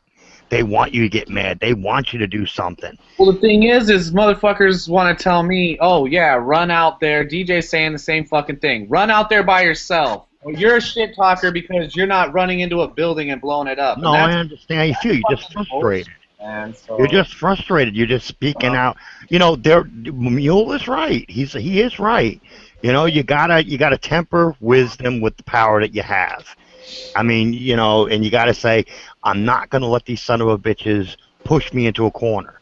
I'm gonna take care of my own. I'm gonna take care of what's around me first. Then I'll worry about everything else. Let the country go to hell, because it's going to collapse anyway, man. The financial system is gone. If all the BRIC nations right now overseas just drop all their money, the dollar's gone. I mean, and it's just going to go fucking apeshit now. You know, so just let it go. I mean, it's going to collapse eventually on its own merit. Just let it go. Well, and Tone, you know, we've had this discussion. It's not the first time. If it was the first time, I'd talk to you differently about it. But it's not the first time, bro. I understand the passion. I understand the anger. I understand all that stuff. We've talked about it 1,000 times here, brother. But I'm not trying to be a dick to you or downplay you, right? But I wrecked my voice last week calming you down from the same thing, not telling you to go out and blow up a building. Tony, right? we need you alive. We don't need you dead. We need you alive. No doubt. I'm trying to explain to you all the reasons why, you know, you really can't do that kind of thing. You know? You know the truth. I'm sorry, Mule. No, that's okay, Lone Wolf. Thanks for joining us. I'm just saying, I mean, he knows the truth. All of us know the truth. And as long as we're here, we're making a difference. But just don't throw it away because that's what they want you to do. Detach for a little while and just say, fuck it. If people don't want to pay, if the country, just sit back in your tent out in the middle of the woods and giggle your ass off while everybody else is going hungry. Just giggle your ass off and say, fuck it, I don't care anymore. Let them do what they want to do. They want to die. They want to starve. They want to, you know, to watch the kids die. There's nothing you can do about it. They chose that as their destiny. Let them do it. Just care about your ass. That's all. But not only that, like in the scenario Lone Wolf's building, right? There you go. You can build your army from that. You start promising them food. You start promising them a change. Then you can build your fucking army from that, right? But And teach them. Look what happens when you even when you have an army, right? That's why I shared the other day again the bonus army thing and the explanation of what happened in the real bonus army and the fact that the military fought against people who they fought with, right? The dude who saves Patton's life comes up to talk to him, trying not to get him to fucking hurt anybody, and they arrest him, right? The dude who got a fucking, like, what was it, the Medal of Honor or the Navy, you know, the Army Cross or something like that, whatever, a high medal, right, for saving the dude's life. And they stomped on him, right? When MacArthur went ahead against presidential orders and destroyed the camp they had. He wanted him to stop at the bridge, not to cross over the Potomac. Instead, he went and did it anyway because he thought that was the right thing to do, right? So America has no problem with stomping down any kind of dissidents, you know? None at all. They have no fucking problem doing it. But what the thing, Tone, is you got to understand is that we need you around. Don't let them. The government is getting inside your head. That's what they were doing to me because I was watching the whole world fall apart. Let it go. Let it fall apart and giggle your ass off out in the middle of the woods, spark up a joint, and just sit there with your AR across your chest going, dumbasses. You didn't listen to me. The Green Dragon's been out here for years, and nobody's... Don't listen. Let them just fucking do whatever they want. I went out. I found a prep area. I'm done. I'm packing up the back of the car, going out in the middle of the woods. Fuck everybody. If they don't want to listen, they want to sit and think Obama's the greatest, enjoy them. Keep them. And just let the government collapse on its own because they're fucking idiots. They're going to do it anyway. You look at this shit, man. They just freed a traitor and gave 5 Taliban guys back for a traitor. I mean, how stupid are they? They're going to screw it up. Just let them screw it up. Let them do it. You're better than that. Sit back and giggle your ass off. Because we know better. We're awake. Let them do it. Say, you know, that's what I'm doing. I mean, you understand what I'm saying? We need you. We need you alive. Because when the shit hits the fan and all of a sudden done, people like you, this country's going to owe you a big apology. A lot of people in this room, they're going to owe us a big apology and say we should have listened. And there you go. Well, Lone Wolf, I deal with them. I've dealt with a lot of times in my life the people that come back and you want to do the "I told you so," but it's always nobody's going to apologize. Nobody's going to give a crap. And when they are starving, that's when either you jump in and you start raising them up, or you prepare to kill everybody that comes near you because they're coming for your shit. Yeah, but that's why I said like I said, all the toys you got and everything like that doesn't matter. The more toys you got and the more shit you got, I got a shotgun. That's all I got, and that's all I need with 400 rounds. I'm happy. I'm going into the woods. Goodbye. You ain't going to see my ass again. Right. See ya. Bye. As soon as I see the stock market starting to collapse, me and the girlfriend are packing up, and we're gone. We already picked out our spot already. We're already way ahead. Ain't telling nobody where it is, and we're gone. We got supplies there. Everything's ready to go. See ya. Bye. I'm not fighting. I mean, if people want to live with Obama and live with these shysters in frickin' D.C., let them have it. Let them have it. They get what they deserve. But us, we need to stay alive. We need to take care of our families and our kids and our loved ones and screw everybody else. It sounds heartless, but hey, man, if it walks like a duck, quacks like a duck, it's a duck. You got to let them go. They made their choice. It's like, you ever hear that one? They made their bed, let them lie in it. And they just sit back and giggle. Say, you were smart enough to get the hell out of the burning building before the carbon monoxide killed you. You knew better. And knowledge is the key. You know better. You know better, and you know to get out. Watch the stock market crumble. Watch the economy keep on crumbling because it ain't going to last forever. And just bug out. And if people want to go with you, let them go with you. If they don't, take care of you and yours. Because trust me, man, you're not gonna regret that decision when your kids are sitting there and your loved ones are sitting there and people are sitting out there rioting in the streets fighting over bologna sandwiches. Let them have it. You prepared. You got ready. Fuck them. Sorry, it's heartless, but that's just an old soldier talking. It's called cover your own ass. Don't worry about everybody else. If they want to be stupid and make stupid decisions, let them go. You can't change somebody's mind. You can't. It's impossible. I mean, I know what you're feeling, Tone. I was feeling this thing. I couldn't sleep at night without taking a freaking whole bunch of pills to sleep or dropping some NyQuil or something because I was like, oh, man, I can't believe how stupid this is. People can't see what I see because you're not blind. You see it. And that's how you're going to win, Tone, because you see it. And everybody else in this room, we see it's coming. I'm the only one with my camera on. What the fuck? Everybody in the whole room's got their picture up. Sorry. No, it's cool. Everybody's got their fucking... But you know what I'm saying, man? Your kids need you. Hey, Tony, I don't have my picture up. My camera's on. Yeah, my camera's on too, Tony. Yeah. Oh, my camera's off because it's dark as hell in this room, and I ain't got no lights in here, so... No, what happens is if you stop talking, it'll revert to your icon. Oh, okay. You have your camera on.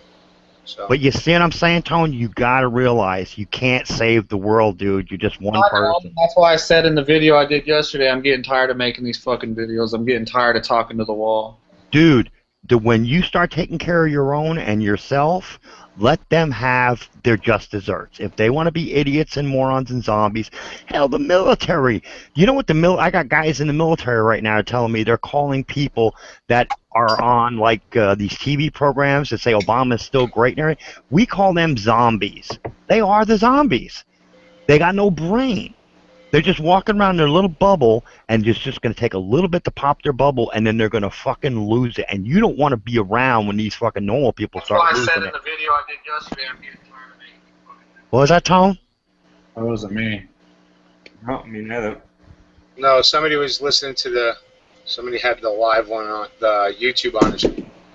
But, you know, understand what Mule is saying, and he's right. I mean, you got to think first before you do it. You feel angry, but you'll feel so much better when you know that you're going to take care of your family and your loved ones. Let the country go, dude. Let it go.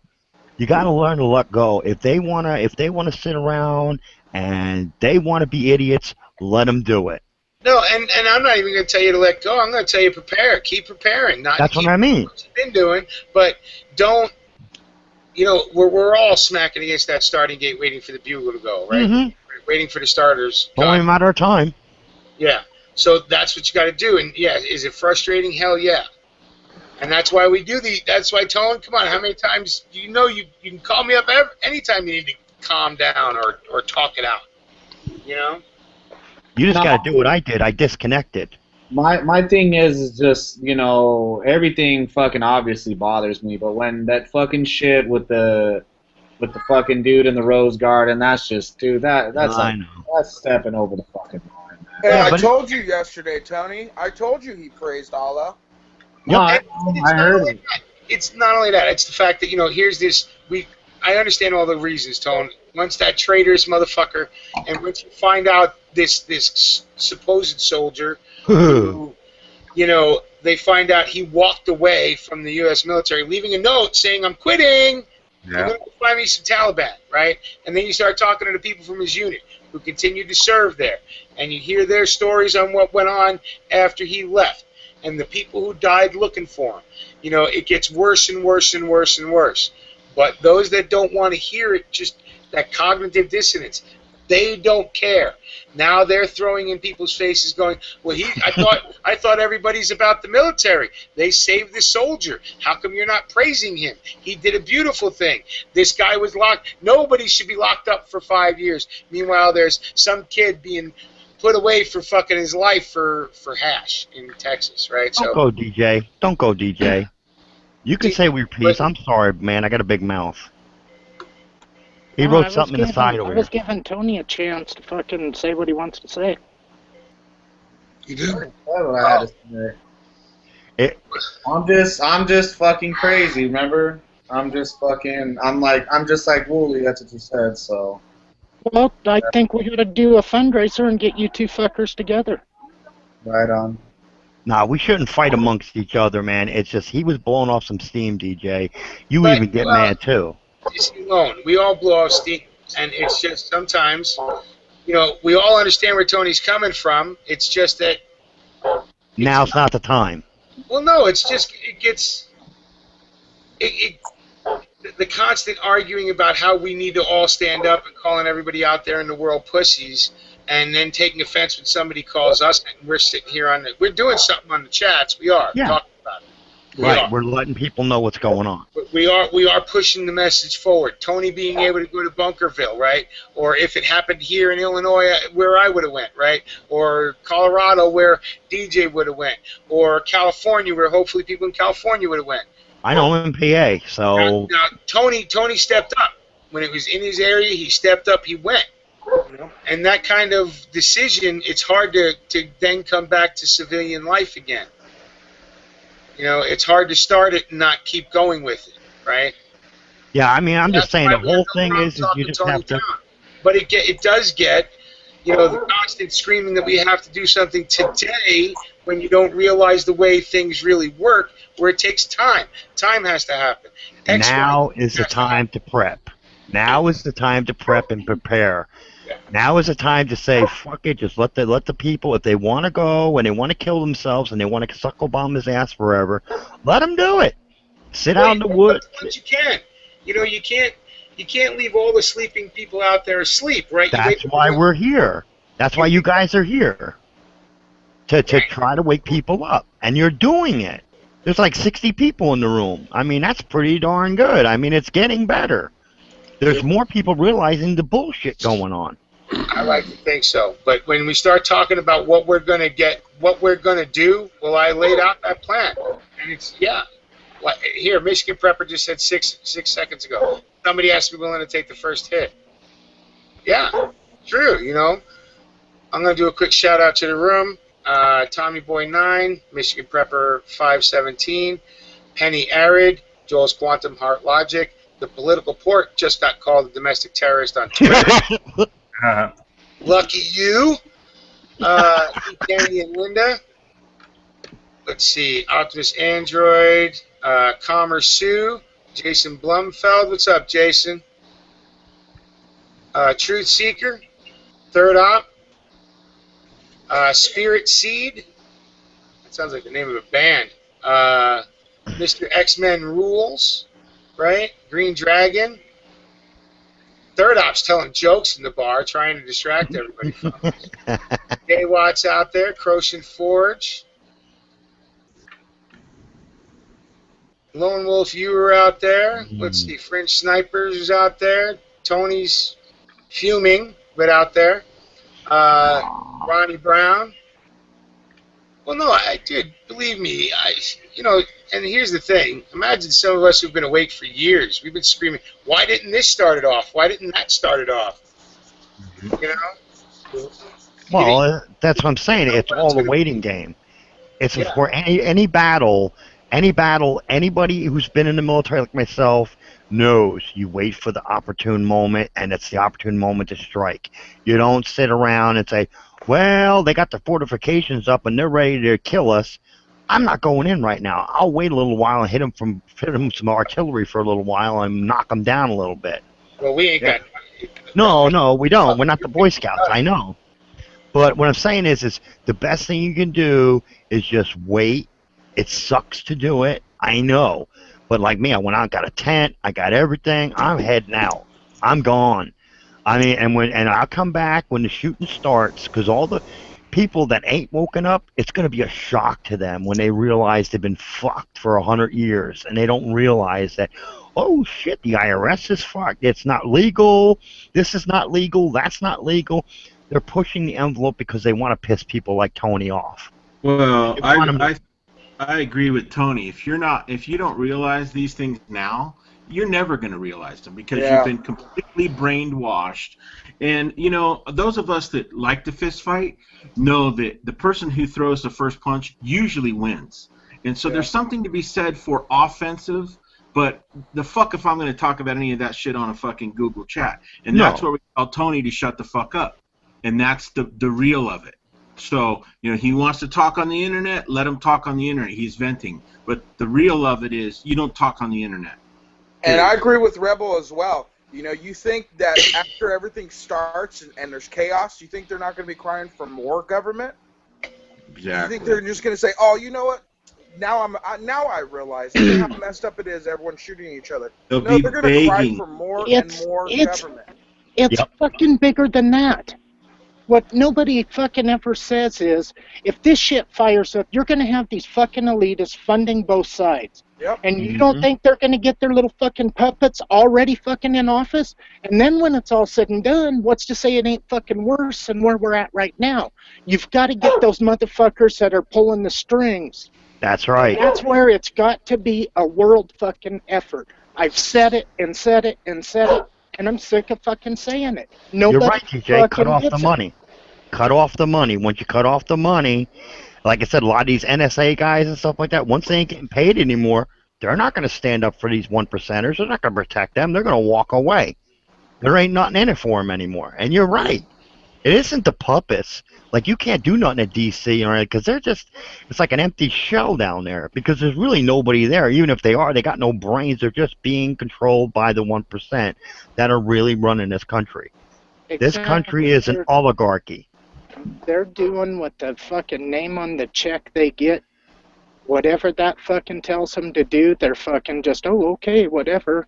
And they don't give two shits. It's all That's about right. the fucking dollar. Look at the VA situation, dude. These are our vets coming home. And I mean, and look what they did to them. Do you honestly think they give a shit? No. They don't care about anybody out here. Well, look at, did you see that vet story today? What was it? I believe it was California. I don't know. I was so fucking mad I couldn't see straight. I know how you feel, brother. They have 60 vets sitting in a morgue because they're waiting approval to be planted. And they've been there for they've been there for years. Yeah, some of them have been there as little as 10 months, and some have been there 2 years. Because they don't want to bury them, because they don't care. They're just going to have them cremated, and they're going to disappear. Yeah, they're happy holding them in the meat lockers. That's right. I mean, I understand this shit pisses people, but we're awake. That's why it pisses us off. But you have to play their game, and you have to say, fuck everybody else. I have to do what only I can do. I'm just a man. I can only do what I can. I can only take care of the people around me. That's all I can do right now. I can't go out and just start blowing off rounds. I'd love to, but, who do you fight? I mean, who do you fight right now? Nobody. I didn't fucking say anything that fucking hasn't been said before. I didn't go off the deep end. I didn't talk about shooting anybody. I didn't talk. All I said was, I'm ready. I didn't watch it. I'm standing by on standby. That's not fucking going off the deep end and saying, I'm ready to start killing tyrants. I just said simply, I'm ready. Well, we knew you were ready. You're in here with the rest of us, so we know you're ready. Shit, we know that. I already know not to fucking say felonies on the fucking internet. I didn't say anything like that. I just said that this is bullshit, I said You're right. I'm ready. You're absolutely right. It is bullshit. But I know tempers flare because we're all awake and we see with our eyes. We're not blind like the rest of the zombies out there. Well, you may think you're ready, but I guarantee you none of us are fucking ready for what's going to happen. Guarantee it. Yep. Whatever you think it is, it's going to be 10 times fucking worse. Oh, I know. If you don't have a lick of fucking wood sense, survival skills, anything like that, it's going to be fucking 15 times harder.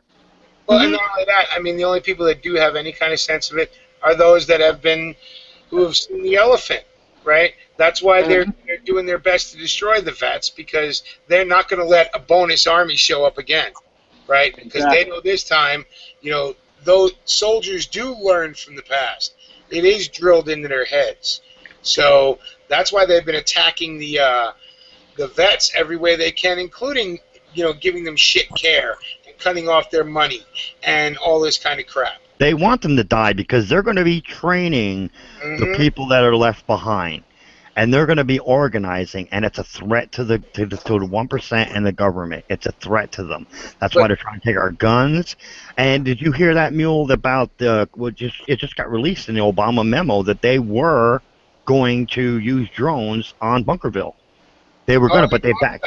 Yeah, they did talk about doing it. That's for sure. Yeah, they were going to do it. They were going to blow Tony and anybody else in Desert and anybody else that was down there. They were going to blow them to hell. Well, that was an option. They obviously didn't take it. No, because they got smart. Because it didn't light off, right? That was probably the option that, okay, once one round gets fired downrange and somebody exchanges gunfire, blow them all off the face of the earth. Well, here's the thing with that. You know, they got these think tanks, and they got these computers, and they war game that shit, and that would have been the beginning of the end, right there. Yeah, and they knew it. Because if they would have seen women, children, and everything, even on the public, even on the internet, they would have seen pictures of that. The people of this country, they would have said, gloves are off. Nobody wants... No, most of them would have said those fucking domestic terrorists deserved what they got. Goddamn tax cheese. Well, the Patriots the Patriots would have stepped up and came out, and that would have been it. Well, I don't know. I don't really want to see a dead kid on the TV. Well, I don't have a TV. Hey, bro, you know what? Kent State. You know what? Chicago every fucking night. You want me to start listing dead kids on the street? I understand that. I understand that. Fucking SWAT team member, right? They throw a fucking flashbang in on a baby in a crib. I know. I saw that one. So it's, you know, as far as people dying in the streets, we've been doing it for a while. Yeah. It's a shame. But I'm just saying the way they televised that one, the way even the press had to get it because it was so big, they had to get on it. But look at how long they did it for, right? That 5-second rule kind of deal. And the part that they showed, they didn't, half the fucking media outlets didn't even show the dog being sicked on the woman or the taser being shot, right? No, it was all on the internet. I think, Fox showed it, and I think maybe CBS, but that was it, right? So, and they did it just because they're trying to feed to the right side of the fucking equation or whatever.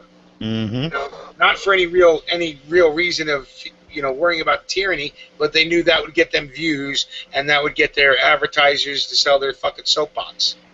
You know? See, now, me, I thought it was because it got so big because the alternate media was picking it up on the internet and it was blowing up on the internet, and they had no choice but to cover it because half the people knew about it because half the people have computers and they knew about it. But look at how they did. Look at how most of the mainstream did cover it, and Fox ended up the second that. Oh, I know, it was shit. Right? All of a sudden, it was all propaganda against. Right, so we can't expect, even if they would have gunned everybody down there, more people would have said good for them than would have come out against it. Now, if that's the way it is, and this country deserves what it gets, and that's why I tell everybody here, just prepare. Well, that's the way it was even before. You know, the revolution started with a minimal amount of people. Most of the country didn't want American citizenship. They were just happy with the English citizenship. So.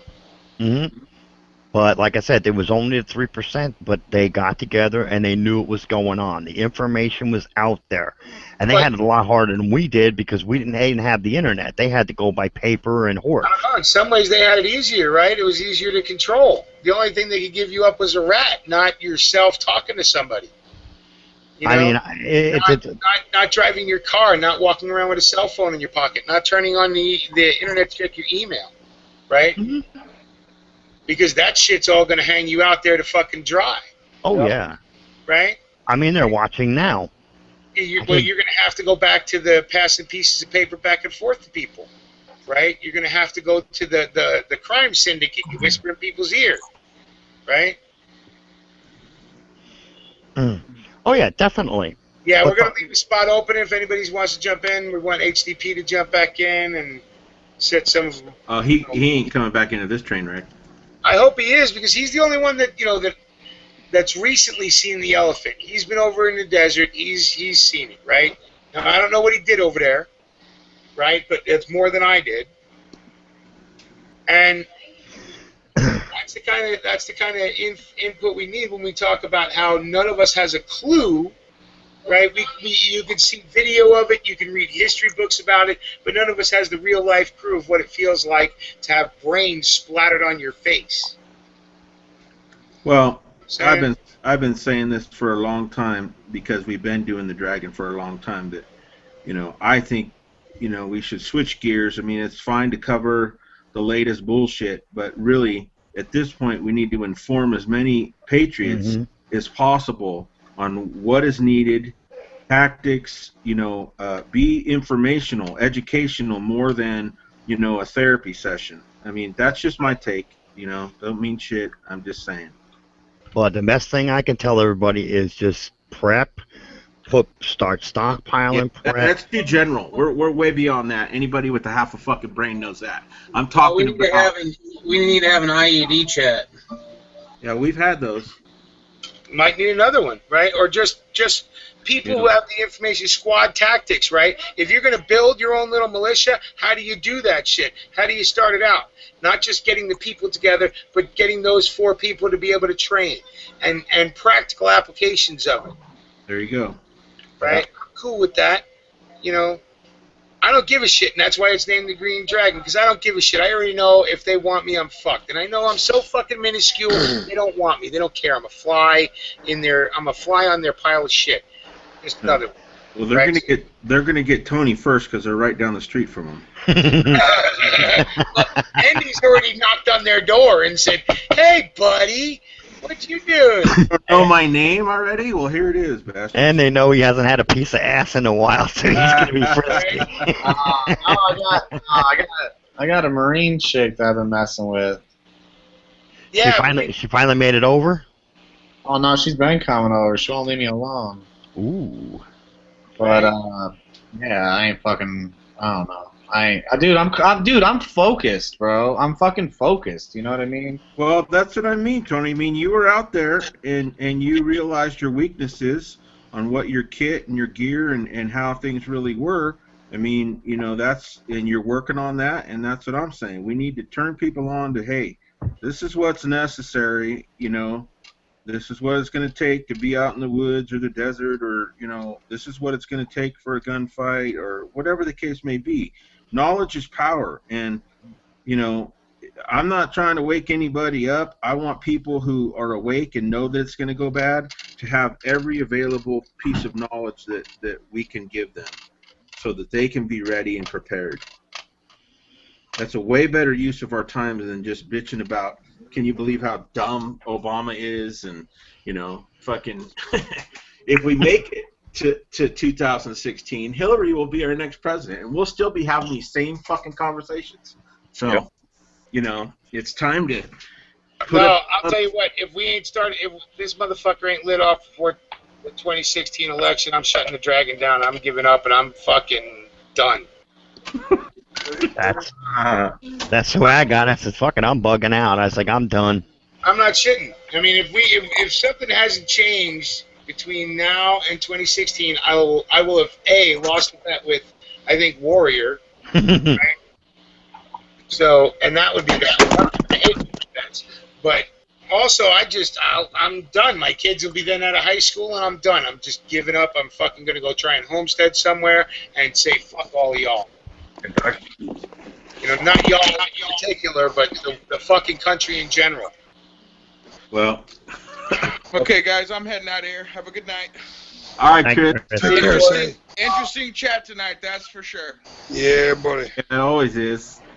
Go black bag on the way to the restaurant. You don't know me. And by the way, to get all your Into the World and Fuck the Government magazines, please inquire with Rebel Schools. Be prepared with a Rebel magazine.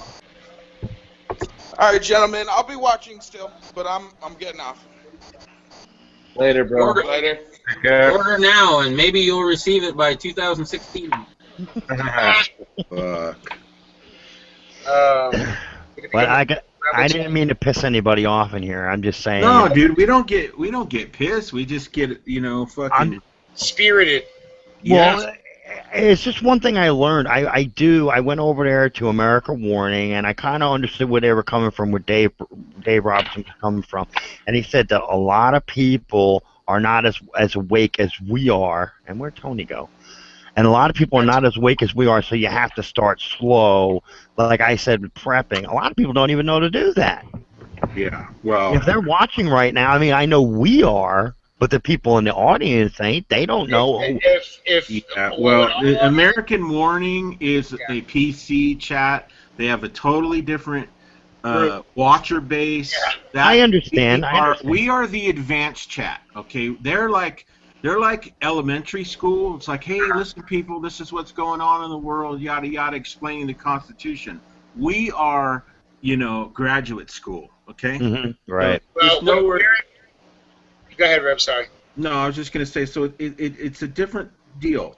We've been talking about the shit they're talking about over a year ago, and nothing has changed. Everybody's still, getting up, going to work, and yada, yada, yada. There's only so much complaining and communicating of those things we can do. Well, that's why I said, Reb, and I'll say it again. I have been awake for years, and I'll tell you right now, when I turned around and I said, I watched these stupid stories about, Obama needs our respect on TV, and I'm like, what? I was like, you got to be kidding me.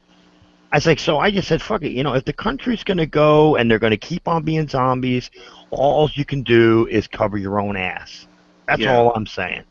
Right. But not only that, I mean, what we can do is we can start, there are some people who are in real militia, right, that are in our chat, right, and talk to us and explain how their particular organizations work, right.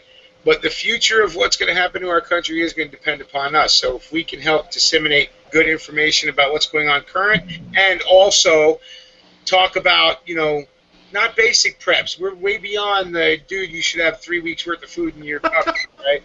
Yeah. The real shit that, Yeah, like don't ever fucking join a militia. Yeah. That kind of, or make your own, right?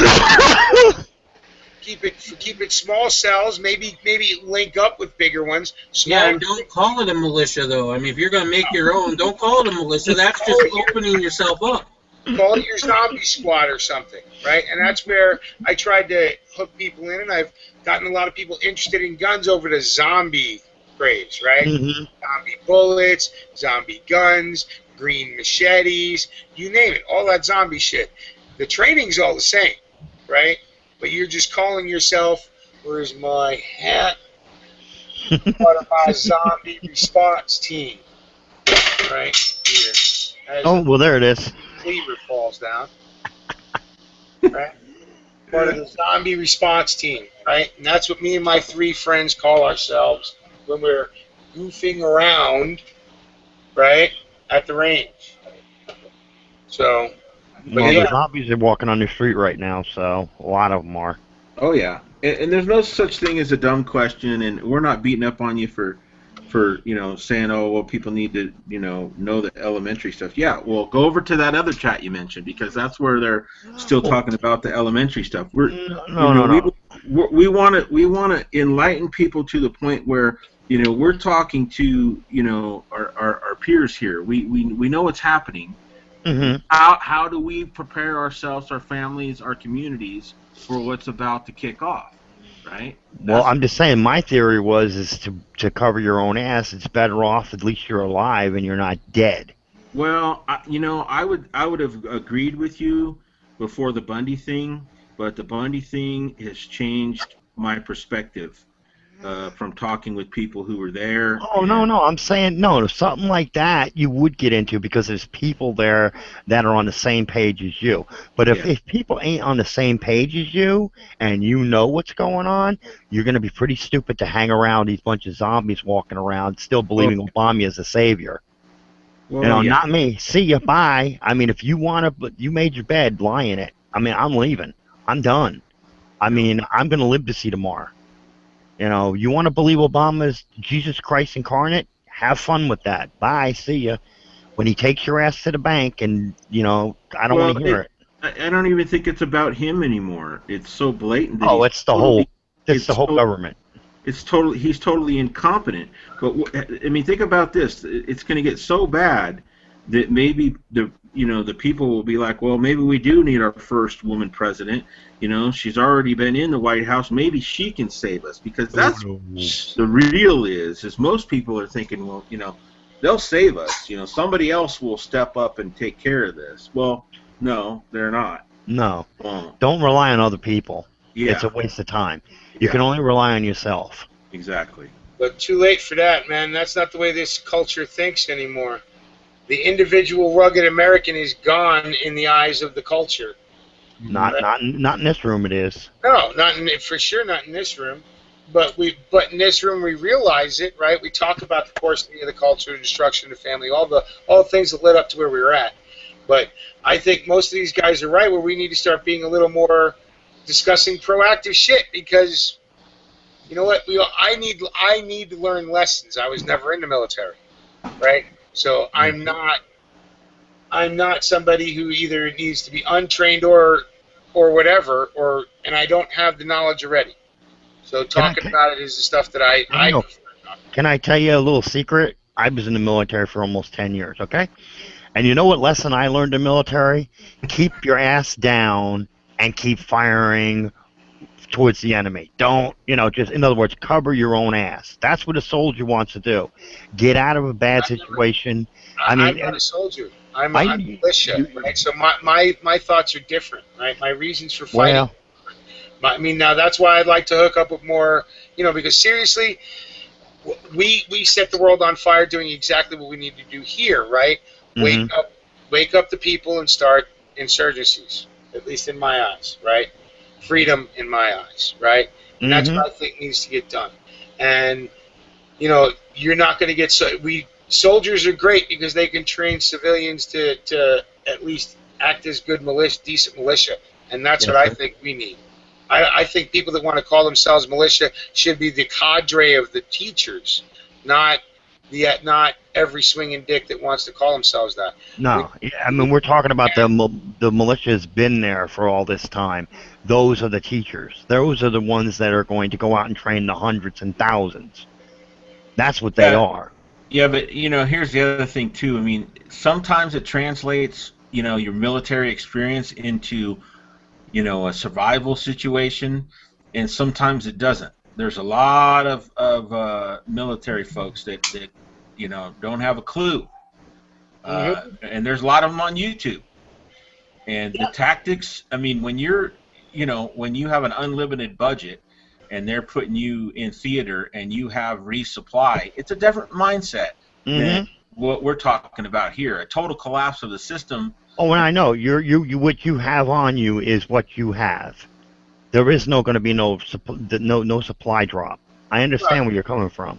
And there are people out there who have that experience that can teach those lessons. It's not the dudes on YouTube, most of them. So. Yeah, there's a lot of guys out here that want to be they're pretty much mall ninjas. I understand that, and I've seen most of them. But the whole point of it is the thing you got to get to people's head is what you go out there with is what you got. A mall ninja? I kind of resemble that. No, you don't. He's busting his own balls now. Oh. Well, I have a pretty zombie rifle. Hey, can I just say one thing, though? Is what I say to a lot of people out here, and it's no disrespect to anybody, and you're being watched. Why do people, it's just a question, why do people show their guns online and show the government everything that they got? So when they come knocking on your door, they know just where you are. I never understood. I show the government all the guns that I want them to come and take. Okay? I wasn't fully woken up when I first did it. Okay, so I've already made that bed. I've already made that bed. But you know what? Right. There are plenty of other ones that, well, you never know. They will come. They will say, we know you have these guns. Okay, here they are. Now, the ones that they don't know about, I may or may not have those. Those are the ones I would go get, because the fancy, pretty one that I have that's $4,000, it's no better than the one that's cost $600. Yep. Well, and I can tell you, I have a different perspective, right? When I came into this internet, I knew I'm old, so I knew, and I did actually read the Patriot Act, and I knew what the government was capable of. I read fucking 1984 before 1984, right? And understood it. So I knew what was going on. I understood that. When I finally jumped in both feet, I was just sick and tired of it all, right? So I had to do my screaming, my railing against the machine, right? And me showing my guns is just going to show what they're going to get from my cold dead hands, but the guns themselves are going to be hot and fucking empty, okay? Because I'm done with fucking hiding. That's why we started these chats. I don't come on here to pussyfoot around. I don't do this crap 3 nights a week and sometimes 5 nights a week during the day and all that shit just to fuck around and pussyfoot around and hide shit. No, if you're going to come at me hard, I've said it from the beginning, I'm going to go back hard. That's right. And that's just the way I've lived my life. So whether it be the government, if they want to come storming here, throwing flashbangs at my grandkids' fucking thing, well, you ain't gonna take me out in cuffs. Well, I understand your point. You're saying I'd rather go out on my I'd rather go out on my feet than my knees. Yeah, and that's why I ain't hiding nothing. I ain't faking a funk with nothing. What you see is what you get. What you hear is what you get. That's why I stopped the phony accent and got back off my troll account. You know, because it was a joke at first, but the dragon's not a joke. No, it's not. Right? People who get on here and who speak their opinions, they're taking a risk in doing so. Mm-hmm. Right? And that risk they just came out and told you that you are taking that risk today or yesterday. I know, I saw that with Holder. Said it. Yeah, but we can't have so much seriousness that this thing becomes so all the time serious that we can't have a little bit of fun at the same time. Right. No doubt. And we have plenty of time for donkey midget porn, which we haven't talked about a long time. That's no good. It's gonna stop your computer. But yeah, we after Rizio got a virus from trying to hook up with some shit he read on the Dragon, we've had to back off a little bit on the donkey porn. So. How about some knife porn? Oh, he's giving us gun porn. Oh, DJ gives us knife porn, but. Yeah, he did a pretty good video the other day. It was pretty cool. The one all the. Oh yeah, his 3 knife. That was pretty cool. Yeah, I liked that video. That was awesome. I'm not really into knives as much, so that was very educational for someone like myself. I like anything shiny, sharp, or that shoots. Dog, except for when a blade costs as much as a firearm, then I have a little problem. I'm not gonna lie to say I wasn't thinking, wow, that's pretty. Yeah, but if it's Pershaw, it's expensive. It's just one solid piece of steel and a handle. I mean, come on, it shouldn't cost $400. You know what? If somebody put $400, you know what? I look at when they're handcrafted like that. If you get $400, you're getting a pep. If you get a friggin' pocket knife instead of a pep, I'm gonna be pissed off. That's my cheap poor ass that thinks like that too. But I do just like I appreciate, a fine motorcycle. I appreciate one that's done by hand. Like, so let's go with Jesse James, right? So who does most of the shit by hand, right? You look at all the hours that a craftsman spends making that. Is their time worth that money? If it is to somebody, right? And beauty is in the eye of the beholder, right? I know people that pay more than a pap pistol for a cheap Philippine hooker that's actually a dude. Stop it, no. You know what I'm saying, though? So, shit.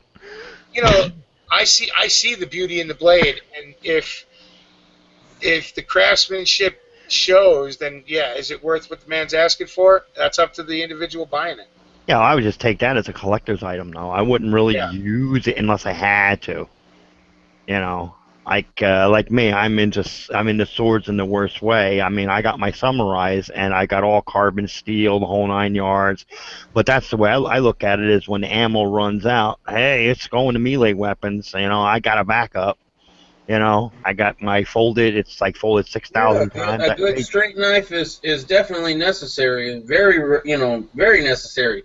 But can you get the job done with a $30 straight blade versus a $300 straight blade? I mean, right. Well, you know what? Can you get the job done with a Jimenez versus a Glock? Yeah, or AK versus an AR. I get it. It's different tools, and some of them are more expensive, you know. And Mhm. yeah, even as a gun collector, I can kind of see where DJ's coming from because he likes knives, like I like the firearms, and I like the AK for its rugged durability. But I still have that fancy ass AR just because it's pretty. Pretty. Not And that was because that- it shoots better, But but that it's was more. his whole point, and that's part of the point he was making with the 20, 50, 300, right? You can get the job done with the 20, Yeah. right? The $20 Mariah, right? That's what it is with the rat tail in the handle. It's 3/4 tang. The Mariah that I buy, right? The $20 one gets the same job done as the $300 one. I got mine out of some Cutlery Network. Just like the the $400 PAP pistol gets the same job done as the $1,700 Krebs Custom. Yeah. You know, Like I said, I got mine from Cutlery Network, so they all cut and they do just what I want them to do, and it's only like $5. Made in a sweatshop in China. but I mean, and again, that's like the Volkswagen versus the Porsche. Some Well, people like the Volkswagen, and that's their budget or whatever, and some people save up all their damn money for the Porsche because they want the Porsche. Well, my whole idea is it still works geometrically the same way. It runs on 4 wheels and has a motor, so what's the point? One crash and it's over. That's my theory. I mean, I got an old Chevy out and back, and that's what I keep. I mean, and it can last just as long as a Porsche, and it gets me to point A to point B without walking. Right, I'm but happy. if you're a collector, tell me you wouldn't love to have a 67, and you're a Chevy guy, right? So a 67 SS Camaro soft top.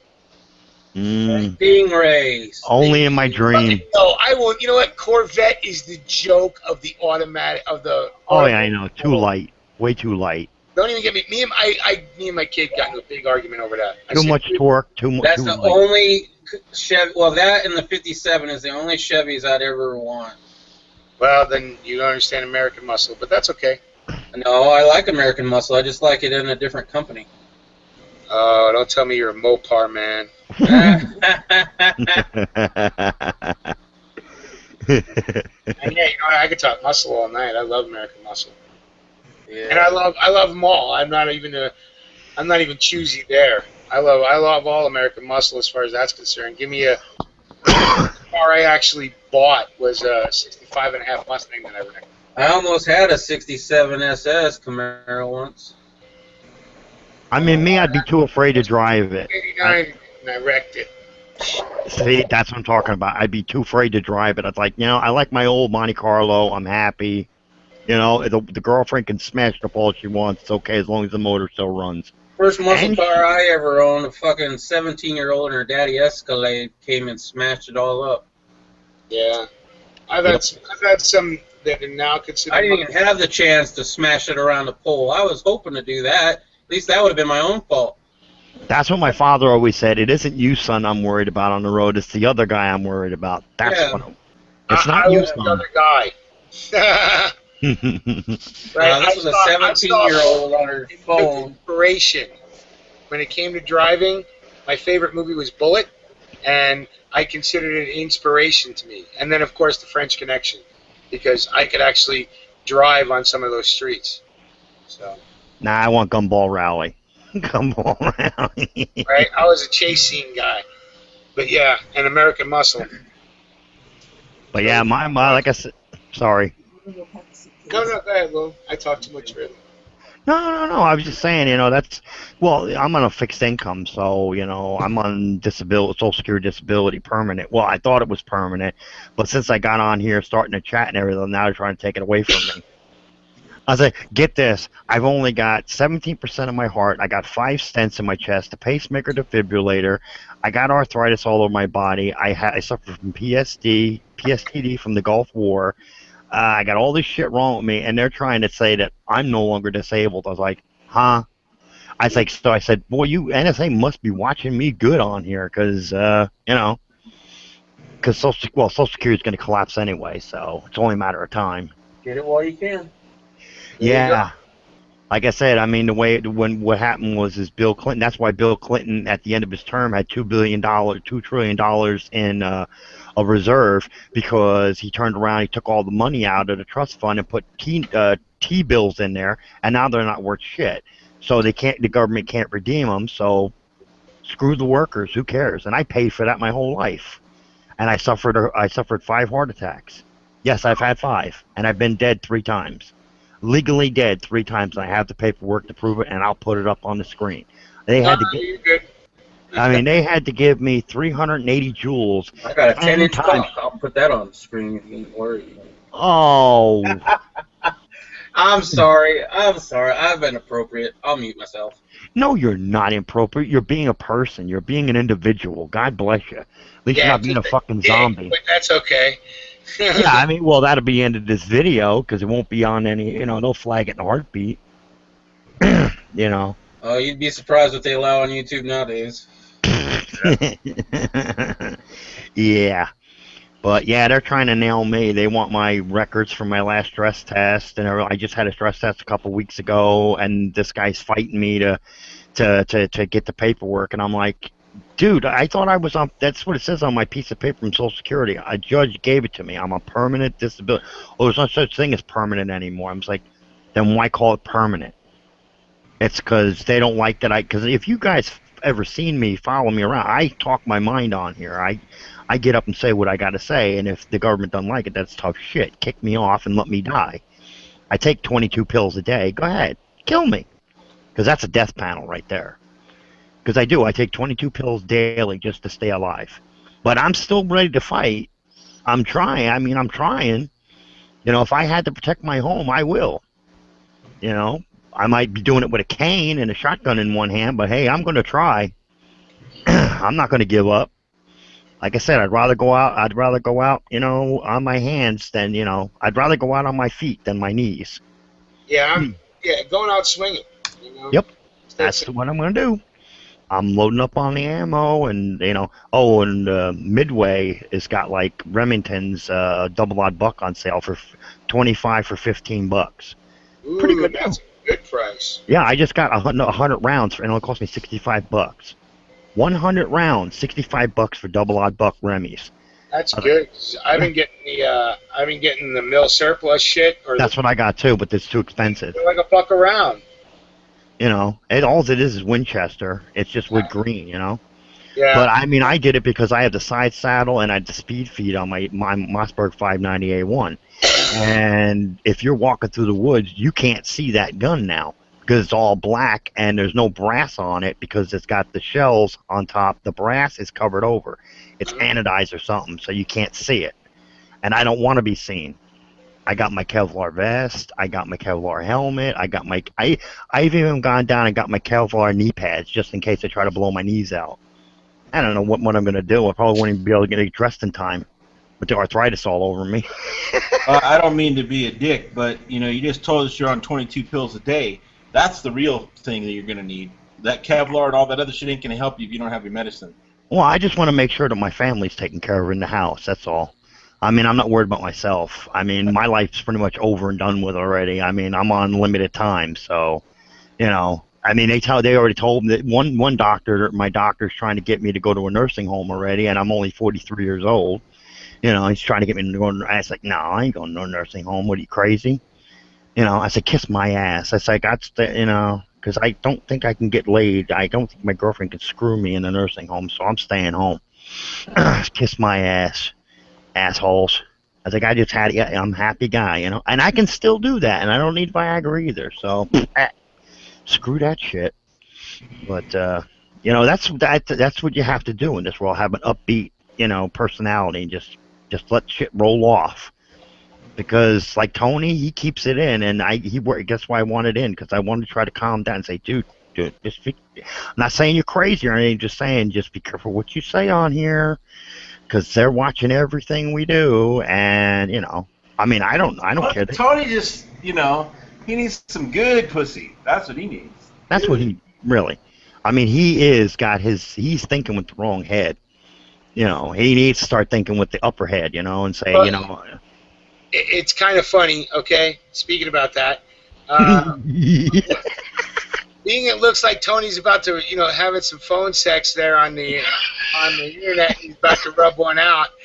We were just talking a little bit about maybe getting, a little collection together, either to get him a pocket job, or if we can get up enough money, we'll get him a real doll. He'd blow that up within a day. No, that's why you haven't seen the real dolls? Well, you're behind the times a little bit. Oh, no, I did. I know what they are. I mean, because I was thinking off base, I was thinking about an inflatable. I was like, because we have to send him a patch kit for it. Yeah, no, I'd rather get him the pocket job than, just a little fake one that's in a can, Same thing that's in the real dolls, from what I understand. Yeah, give him the flashlight one. Yeah, flashlight or whatever, yeah. Exactly. Yeah. Just lube it up a little bit and go to town. Pushes every once in a while on his. He had him as his sponsor for a long time. Podcast and Joe Rogan, and I listen to Joe a lot, even though I don't agree with everything. I do listen to him a lot because he fucking cracks me up. But yeah, he pushes the fleshlight all the time and got him a sponsor. Maybe wouldn't that be awesome if we would sponsor the? No, it'd be bad though. Yeah. It's a bad thought in my head. No, it would be for a good cause though. No, but the revolution is sponsored by the sex trade. Right? Yeah. And that would be bad. But well, you got to have a little humor and everything, Yeah. Yeah.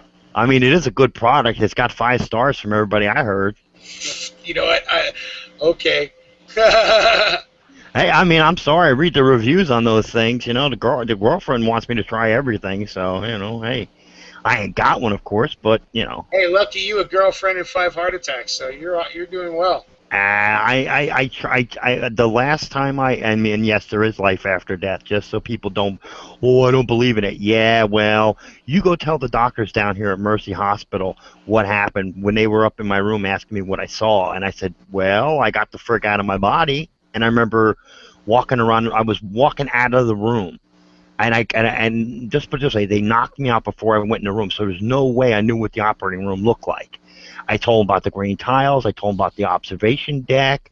And it's like, you shouldn't have seen any. I told him about all the monitors and everything like that, monitoring my vitals. He said, you shouldn't have seen that. You were dead. I was like, no kidding. I got up and walked around, and I turned around and looked at my body, and then poof, I was back in my body, and I was up in a hospital room. So, because I got up and I'm looking at my girlfriend, I'm going, what the hell's my chest hair? My chest hair is gone. And that's from the paddles hitting me, because they burn your hair off. I was like, what the fuck? Just freaking, my hair's all burnt off. And that was from the paddles hitting me 10 times at 380 joules, just to get me back. I didn't want to come back. I'll be honest with you, I didn't want to come back. Did I bore everybody about my death thing? No, man, that's totally cool. No, there is life after death. Anybody who says, believe whatever you want, I'm not going to try to convince you. Yeah, there's no atheist in a foxhole. I don't care who the fuck you are. Yeah. When the bullets start flying past your head, trust me, everybody starts thinking about God at that point.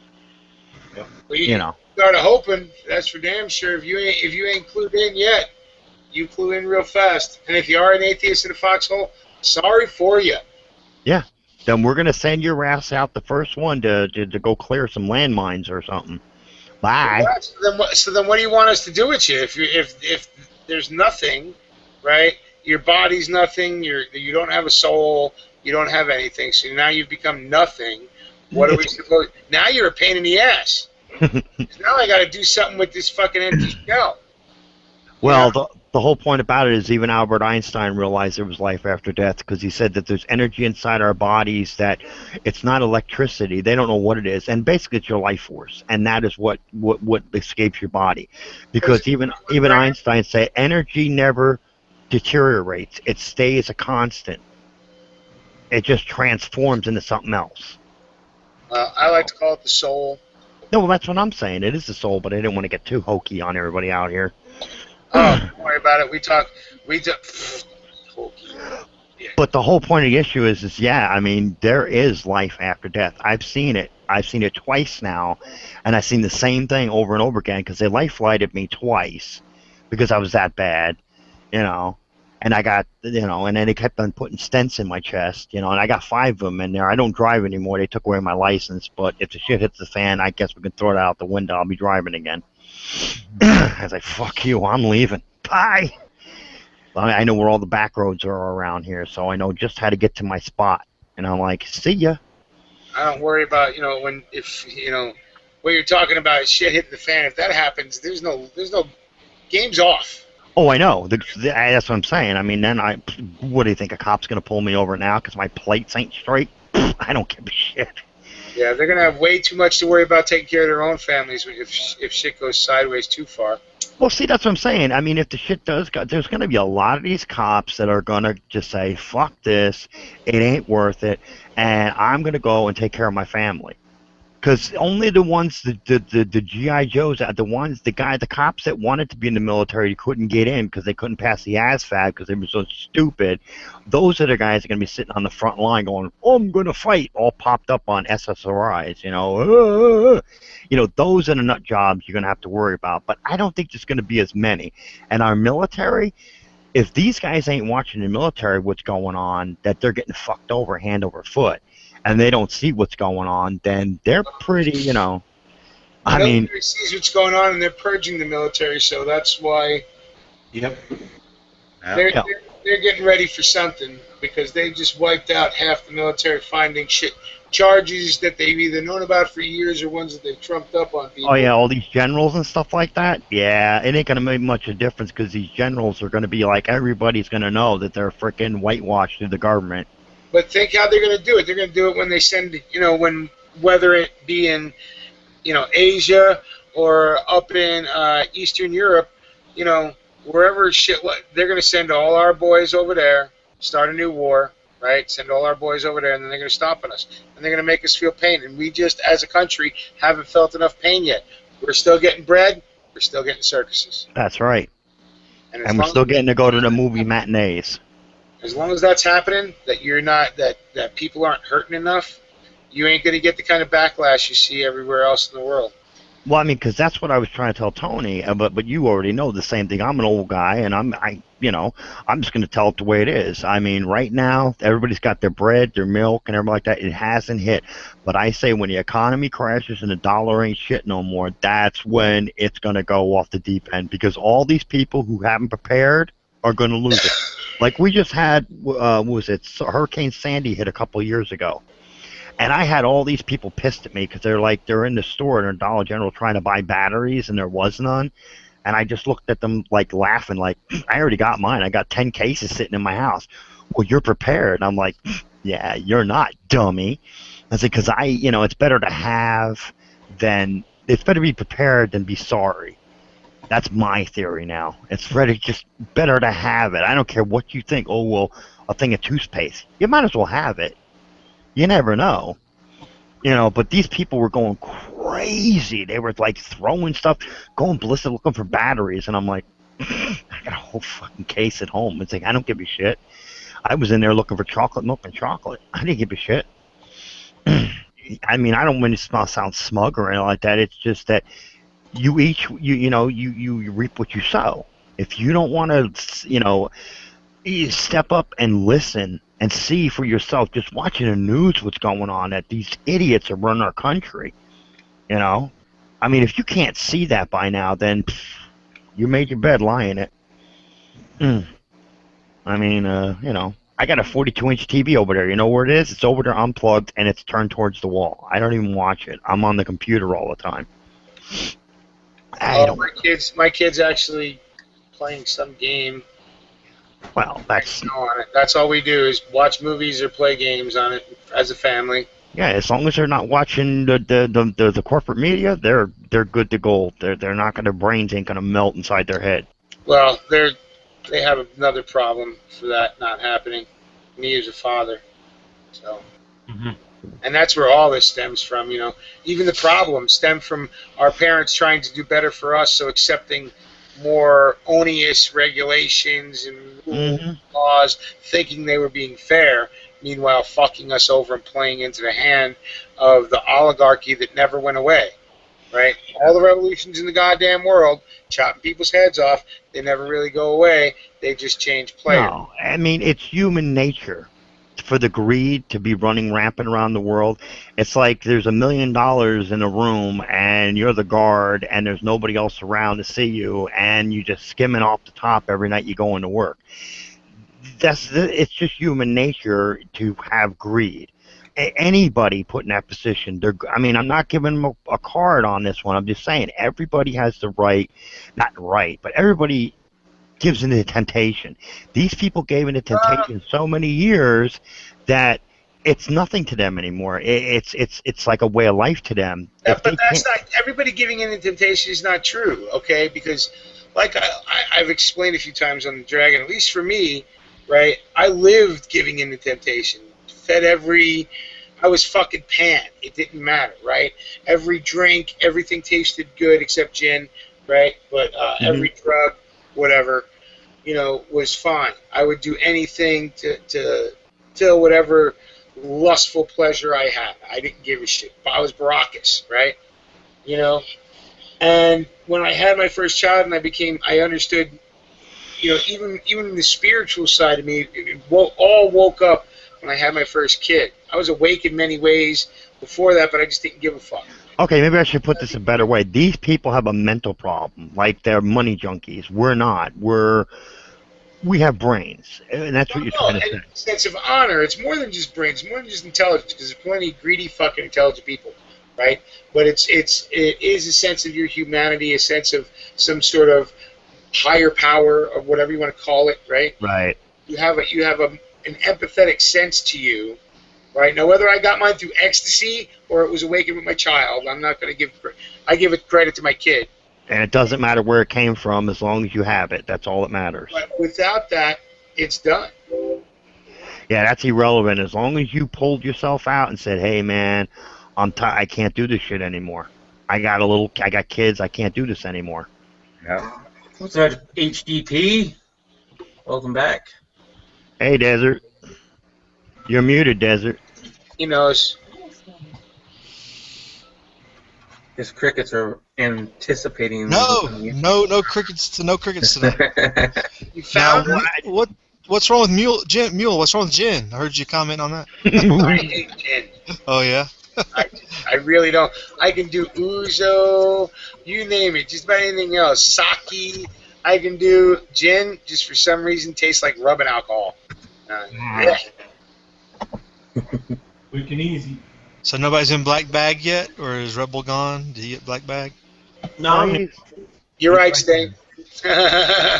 Oh, and thank you too, Desert, for going down to Bunkerville for us. Standing up for us, okay, and continuing what you do. I thank you. All right. Hey, if you don't hear it enough, you should. No worries. I'm just saying, I thank you very much, and for your, because I know you're military. I can, you're ex-military.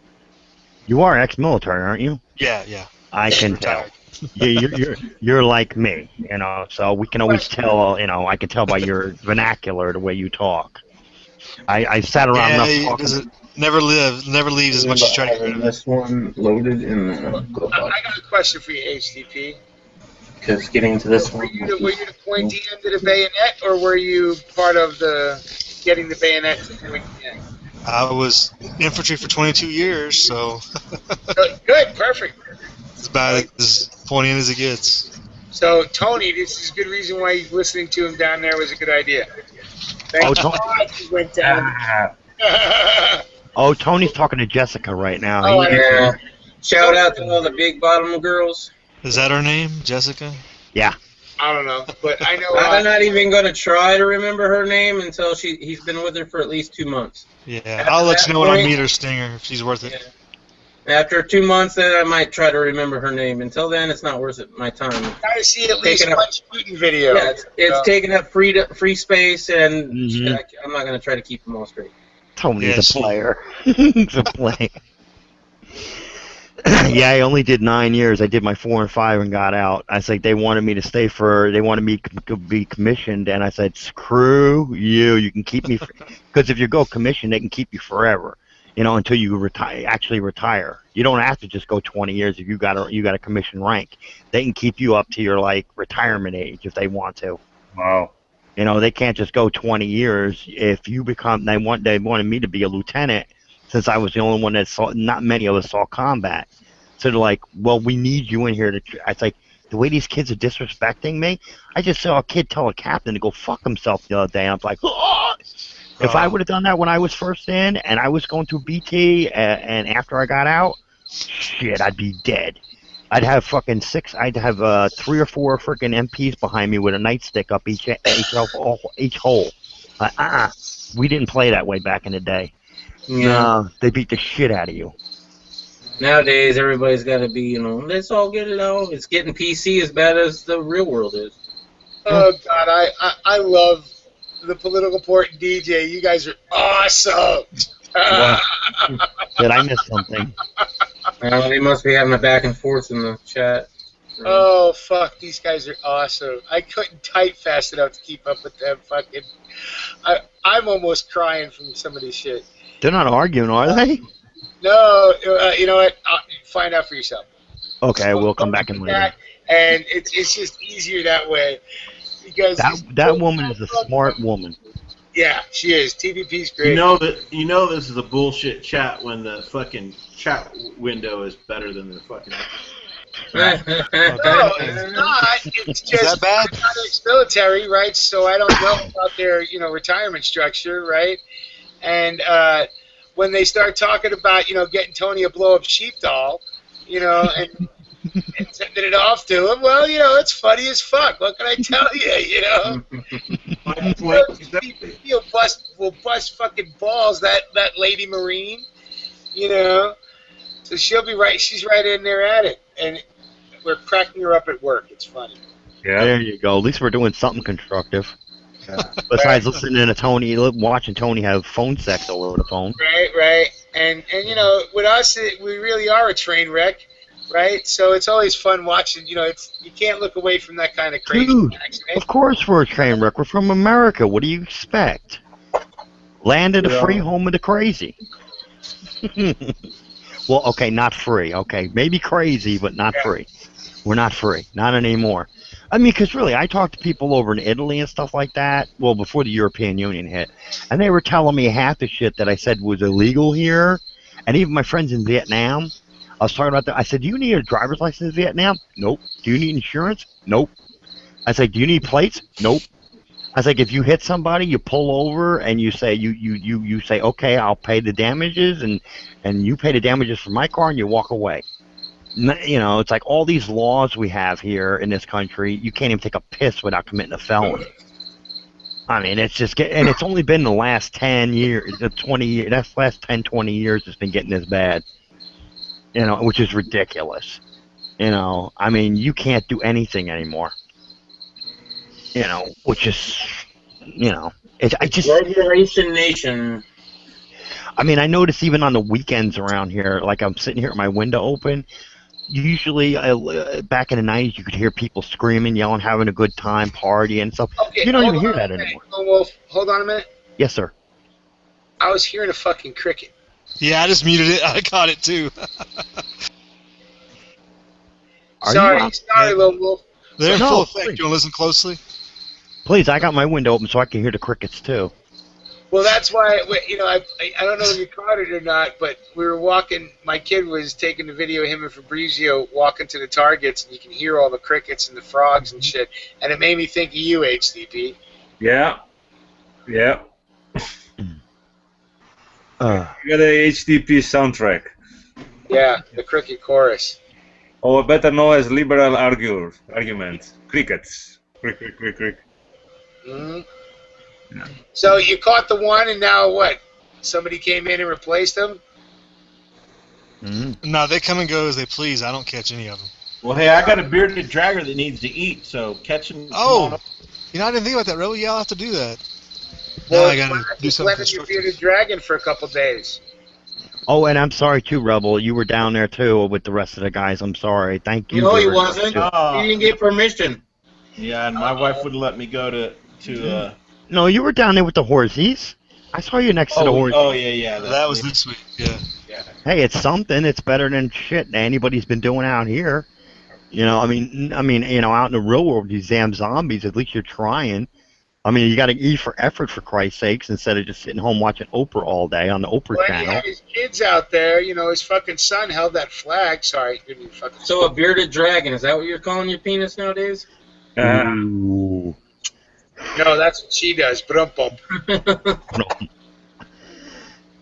But oh man, but I mean, at least somebody's doing something. But the thing is I always say it's like protests and I watch Mike Rivera a lot. I don't know if you know who he is, and I watch him constantly, and he's got a point.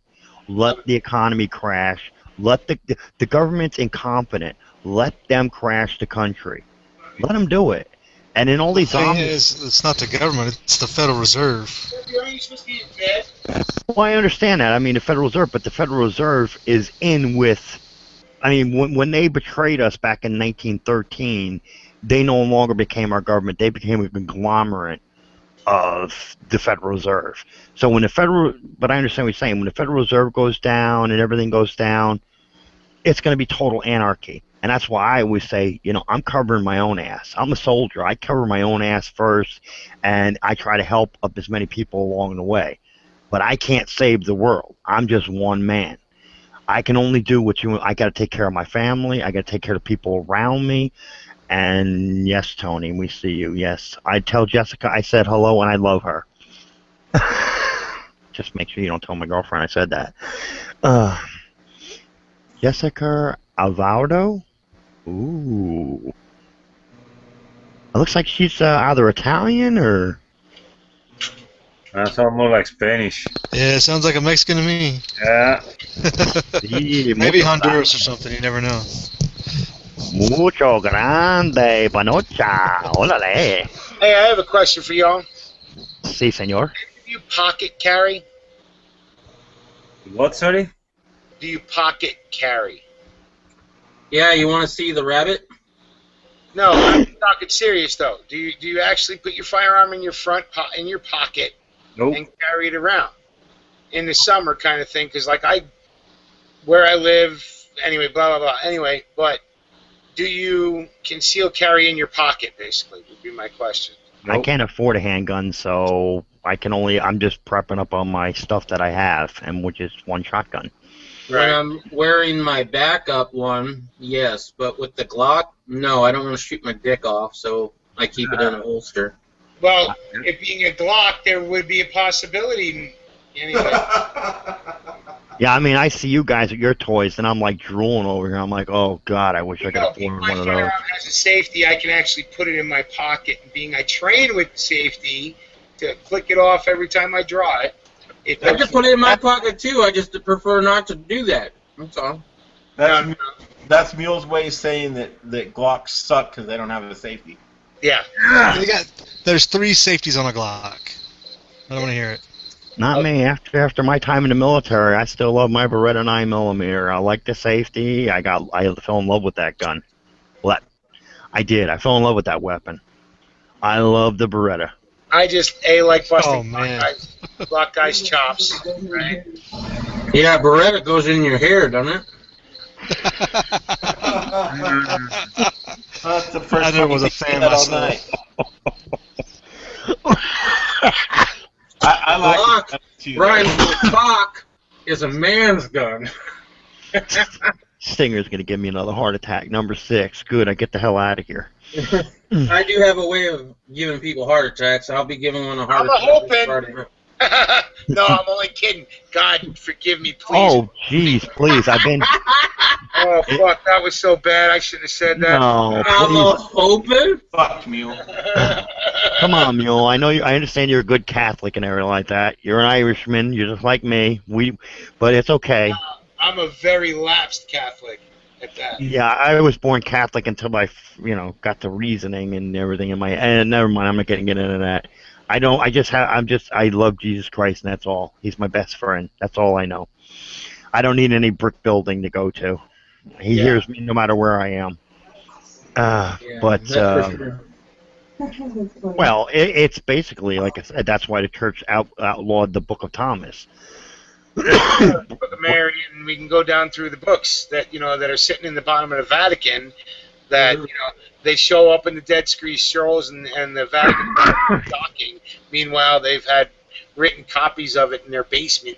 Well, like this, it's like break a twig, and I'll be there. Lift a stone, you'll find me. Yeah. The church is all his church is all around us. His father made the thing. So I'd say that's pretty much his church, and it's inside here in the human heart. But I don't want to start boring anybody. I have my relationship with him. We all have. If those of us that have the relationship have our relationships with him. Those of us searching, we talk. Look, this is the only bar you'll ever get in. You can talk politics and religion, and it's not too much of a problem. Nope. So if you want to talk it, we can go right on religion. But no, I mean, like I said, when I was there, it was beautiful. I mean, it was absolutely beautiful. You don't feel. I'm sorry to break it up again, but you feel total peace. It's like being wrapped in a quilt on a cold day. See, that's what I did. I just got rid of high desert again. No, he's still there. What? No, that was G that left, and he probably had to get to bed. He does have a job during the day. Yeah, it's got to be late there since he's in Washington. Well, I got the same time. I'm at 12:41. Right. So, but he also has to get up with kids and all that kind of stuff. So yeah, I got get up early in the morning. They naturally know the sun's shining and go, summer. What the hell's that for there? I mean, how many rounds is that for your handgun? Yeah, this is for a Glock 17. Well, it's a Glock 18 magazine. 30 round? 33. Happy shit. Holy shit. Filled with my favorite home defense round, the HST. Yeah, hollow points. I saw a drum mag for a Glock once, I think. Yeah, they have a 50-round drum. I haven't gotten that yet, man. It's just too ridiculous. It's like the same thing as that full AK mag that's like full banana all the way around. It's just too ridiculous, man, having a handgun with a drum hanging down from it. But at least that one works, right? That huge banana thing for the AK doesn't actually work. It won't feed. Right. Yeah, but this works. I don't know about the drum for the Glock, but I know this one works fine. Well, if the rounds come straight up out of the clip, they should work. But if you got a banana and you're getting leverage, it's not going to work. But yeah, if you get a little leverage over to the side of it. I am Reb. Light it up, Reb. Light it up. Excuse me. It's like you had a minigun going. Right. Well, no, now I say I should go there, right? No, he's painting somebody else's magazines now. Where's yours, Mule? I'm expecting them for Christmas. They'll be home for Christmas. I'm afraid to mail him anything now that he's on the watch list. Oh, that's one thing we haven't talked about. You notice that what happened to that? Came and gone, didn't it? It hasn't come out yet. No, because they got hushed up. I don't know. It's supposed to be Friday. That's Friday, yeah. Friday. And you guys, nothing. Crickets, right? Worse than behind you. You guys. Somebody in the White House made a call. It's propaganda, folks. There's no whistleblowers. There's no leaks. It's all propaganda. We're all on the list. That's right. Well, I was wanting to see where I ranked because if I'm not, I got to start doing more. I'm sure it's alphabetical. Come on now. I'm hoping not. Anyway, yeah, I was talking about pocket carrying. So, there you go. What is that? That's not a Glock, is it? No, that's a CZ clone. But 20 rounds, right? Fits right in the pocket. Shirt goes over it. That's a 20 round 9? Yeah. 20 rounds? I laugh at 20 rounds, man. I got 13 more. And you carry it. And it fit in your hand. Yeah. Right? So take a look. It works. I carry it, it fits in my hand, and it fits in my pocket. Looks nice. I wish I could afford something. What is that, like $400, $500? Oh, actually, I just saw them. They're on sale at my local Rural King right now for $350. Really? And yeah, they got the EEA Witness up. They're running a sale on them over there under $300. Yeah, see, I didn't want to go with another caliber because, like I said, I got the shotgun and I just wanted I'm building up my ammo. I got like 400 rounds now. I know people say that's not enough, but you look it through the woods on a backpack. That's enough for me. If they kill me after that, they can enjoy. I'm half dead anyway. I don't give a shit. If you shoot 300 rounds, you should be able to pick some off the ground somewhere. Yeah. I mean, I got 400 rounds now, and I ordered another 100 rounds of Remington, double odd buck, because mainly I go with double odd buck, and anybody, because I live close quarters to everything, and slug, just unless I want to penetrate something, then I'll switch over to a slug, but other than that, I stay with the double odd buck, because mostly it's just anti-personnel. Yeah, I got some of those double odd buck 3-inch magnums. Those things will whoop your ass. Yeah, but like I said, where I'm at right now, don't need it. 2 and 3/4 is just fine. I mean, Don't want no penetration. I'm going to shout out the room real quick because some people are splitting and going to bed. Tommy Boy 9's out there, Spirit Seed. Third Ops out there asking for an industrial strength vibrator. DJ's out. See you later, DJ. Ooh, I need to use the jacks. Out there. AZ Prepper. I know, I was only kidding, AZ. Clip, who cares? Yeah. But I caught it, right? That was the thing. Dystopian Empire still out there. QC Hemp is asking when the girls' night. It's going to be after Stinger and Heidi get back, after Stinger and Riddle Girl get back from their vacation. Because her and the other female bartender, Linda, from E. Kenny and Linda, are going to get together and figure out when it's good night. And You almost caught it. Are going to have to figure out when it's good nights for them. Beretta was a good TV show. The actor was named something else, Steve. Sorry about that. And hey, yeah, Warrior, so you do pocket carry. You pocket carry your Glock, right? Cool. Yeah, see, I can't fit a holster in and not outline AZ Prepper, just to let you know. Oh, yeah, they make those trigger guard holsters that attach to a string that you can tie on like a belt loop. And Yeah. it just goes over the trigger guard. VersaClip. No, wait, they're VersaClip? I call them. No, I don't know. I got one somewhere, but I don't remember the name. Is the one with the yellow? No, Aegis Armory makes them too. Yeah. Yeah, I've been looking at those. What's up, Galanis Vilkis? What's up, P. NASCAR's Fridge Sniper? And actually, see, people were really liking you talking about the life after death, and having as many heart attacks as you had. Well, I can keep on going because I got plenty. I just didn't want to bore anybody. Well, no, I got an honest question for you because I believe you, right? That's what you experienced. You got, right? Now, did you go to the same place every time? Would be my question. All I seen was that it's like wearing a pair of goggles with white all the way around them, to where you're just you don't have a body. You're floating, but you're walking, but there's a white aura around your eyes that you can't see anything to the side or anything. You can look straight forward, and as you walk, like, hello, what's going on? As you walk, like I was walking out the door, and you feel total peace. You feel total tranquility. You don't take any anger, any aggression with you. You just feel like the best way I could say it is it's like if it's a snowy day and it's crappy out and say you don't have to go to work and you wrap yourself up in a quilt and look out your big bay window with a nice hot cup of coffee or cocoa or whatever and just sit there and just watch the snow come down without a care in the world. That's the best way I can say it feels like. It's beautiful. I mean, you said you talked to your doctors about how you felt, how you saw what was going on in the room when you died. No. They came to my room. Because they know I died, and they've been seeing a lot of people having past life experience, and they asked me questions, and I explained to them what I saw. I saw the green tile on the walls.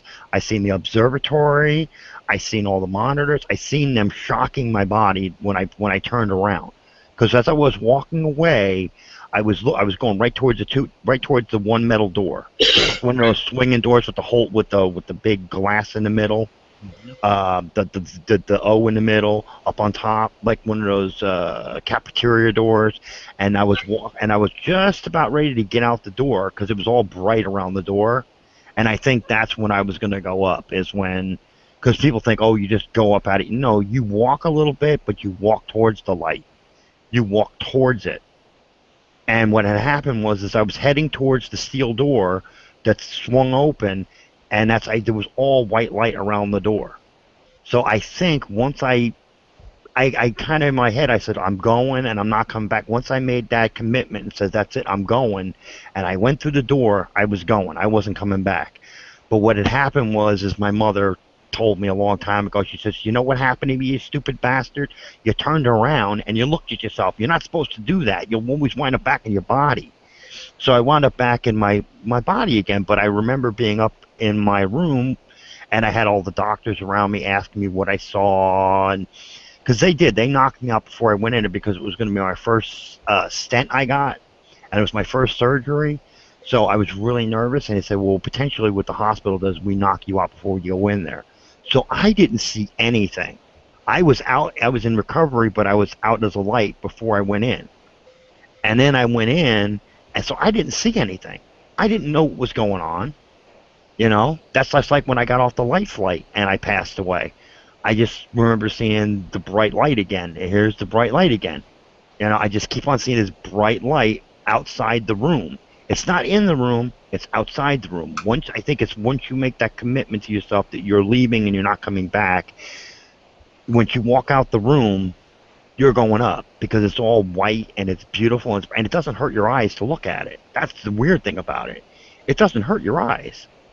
So there is life after death for people who don't believe it, you know, because I have the proof. That's what got me on Social Security, is when they hand him and say, you were dead for more than 10, almost 5.5 minutes? I said, yes, I was. 5.5 minutes I was gone.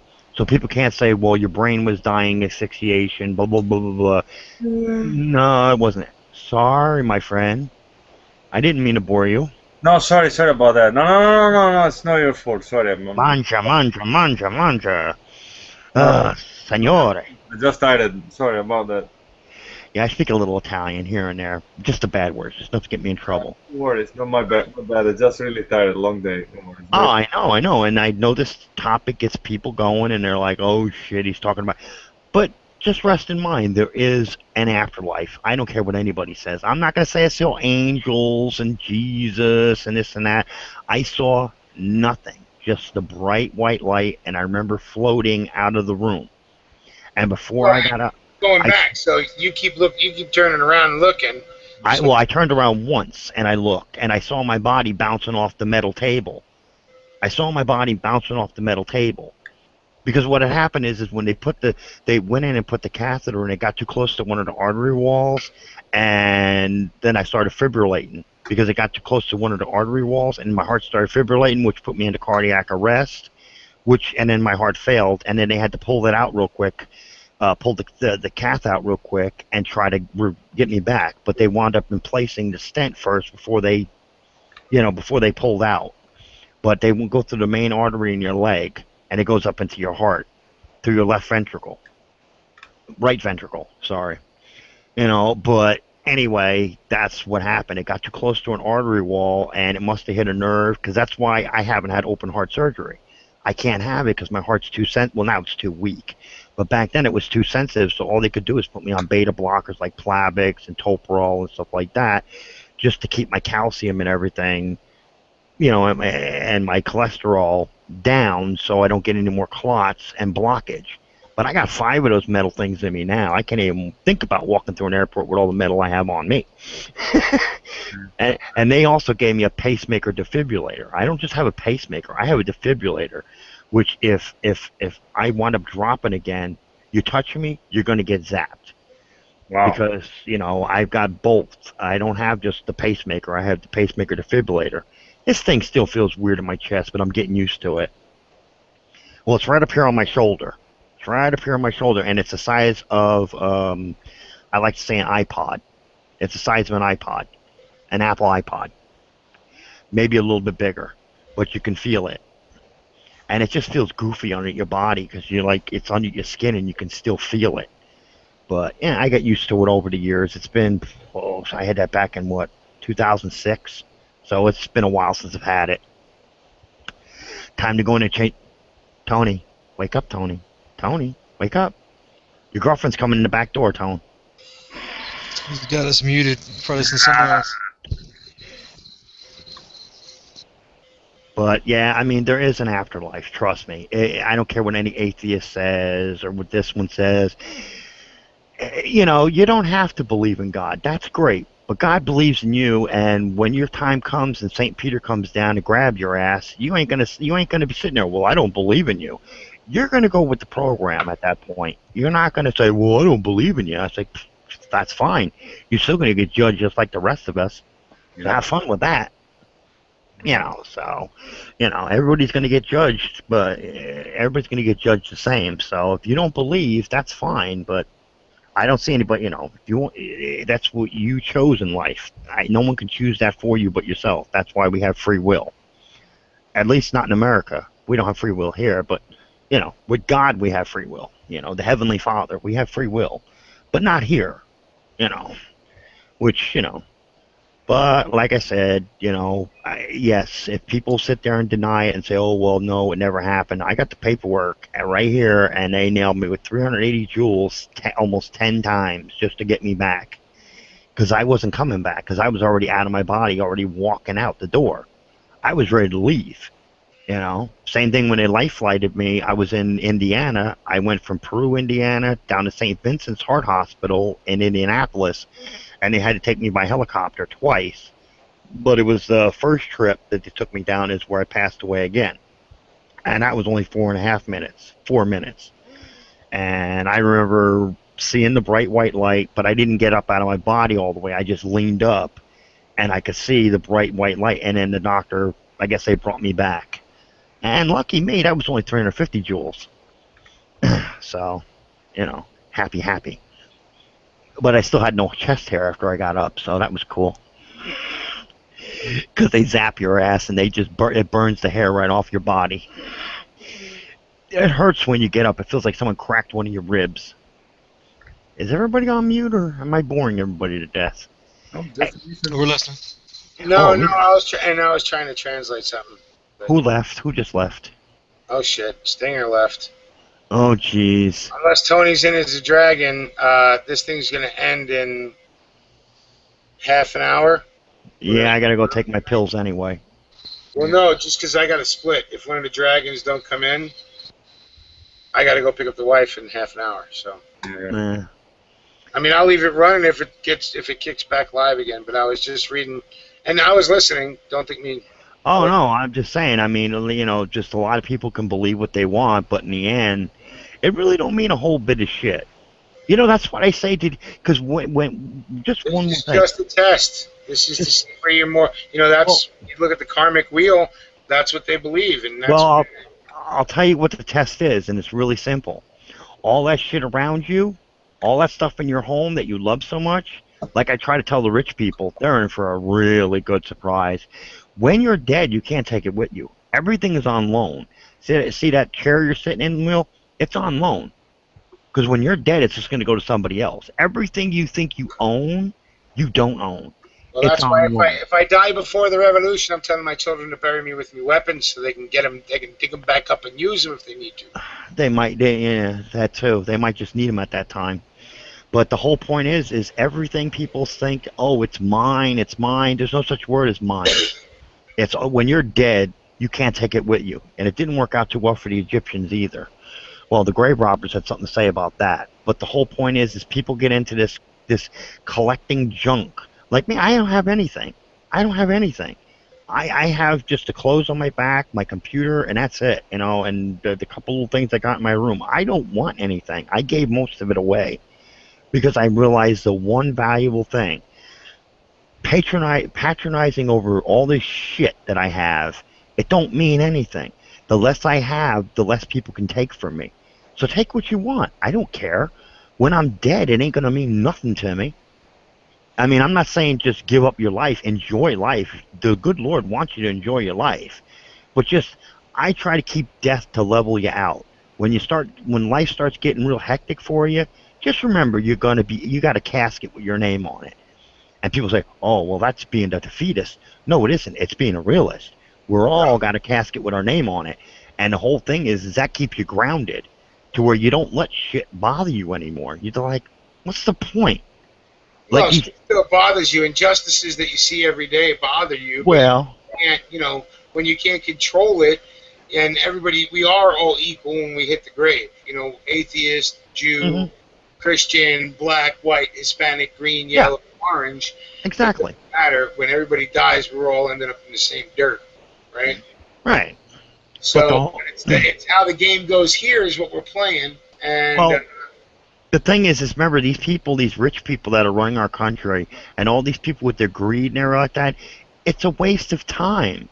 It's a waste of time. not for them. And their waste of time is what's keeping my grandchildren, you know, from eating if I'm not careful, right?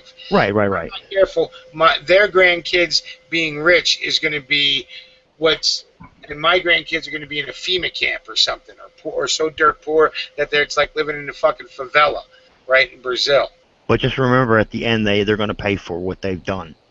Well, and that's why I believe the way I believe spiritually, because I fucking hope to God there's somewhere along the line there's justice or retribution or people being held accountable for their actions. Because it sure as fuck ain't here. No, okay? no. Winners are the motherfucker most of the people who win. Well, they're winners, but they're actually, they're winners, but they're actually losers. Well, I know that. You see how their kids are fucking nuts. They can't stand them. I know what it means to win because look at this kid out there that just killed all them people. Look what happened to him. His family's rich and they're paying for it now because now they got to realize they have a loony kid that went around stabbing people and killing people. They do that already, but that's from the bad parenting, right? Because they were irresponsible parents. Mm-hmm. I'm lucky. I look at my life as being a winning life because I have my family. My family knows I love them. They'd rather spend time with me than with the TV. But what you have is the right principles, and the point about it is you're a winner. No matter how much any of these rich people try to say, look at my brand new BMW, good for you. When I die, they're not burying me in a BMW. They're burying me in a pine box if I'm lucky. But there's going to be an ass ton of people there partying and having fun and talking about the good times they had with me, right? Because they're and I'm an asshole is going to be playing in the background the whole time. Yep.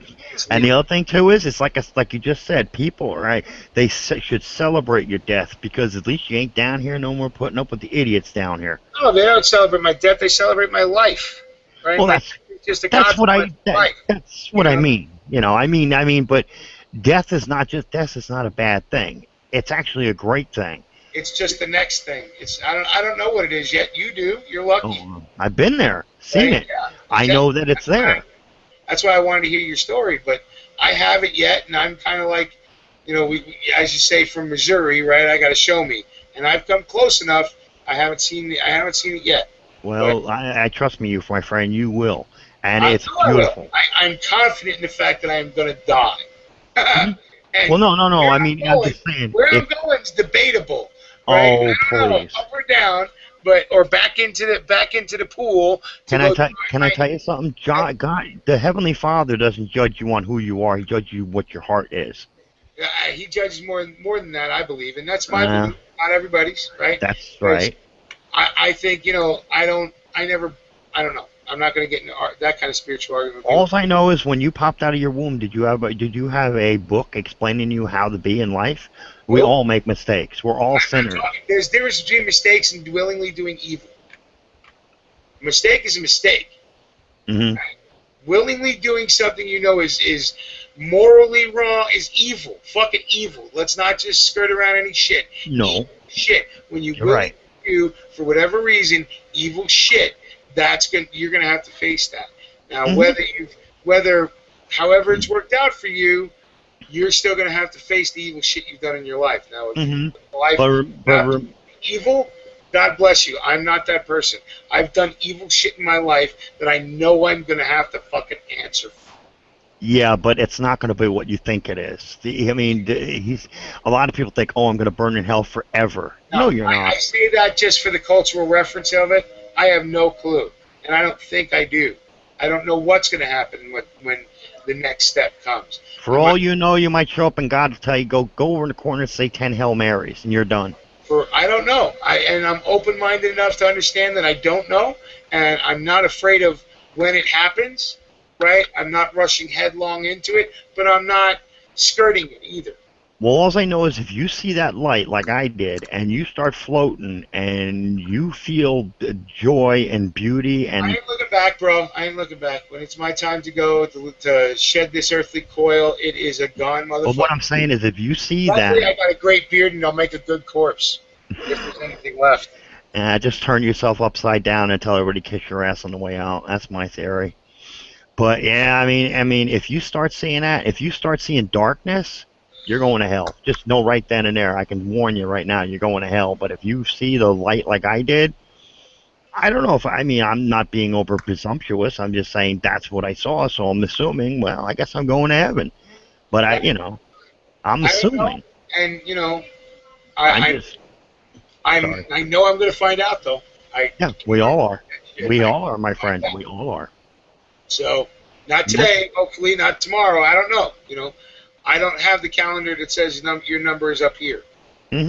But the best thing you can do is by no matter how much evil you say you did, you mended your ways, and you have those kids in there in the room, and you have a wife, and you have a life, and you're not out there robbing people's stuff today or doing whatever you did. You're not doing it today. It's called sin, sin no more. And you didn't. You raised some great kids. You got a great wife. You got a great life.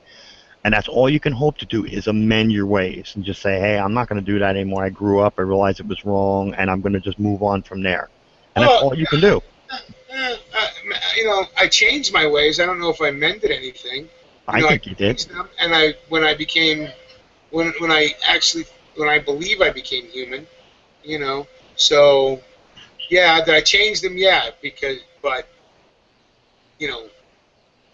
if need be, they can come back. Nah, I mean, no, you know what? The revolution that I see coming in this country, and I'm not going to be one to hide in the woods and wait for it to blow over. Oh, I'm not either. I'm going to be a little more proactive if it goes that way and not just the shit at the fan.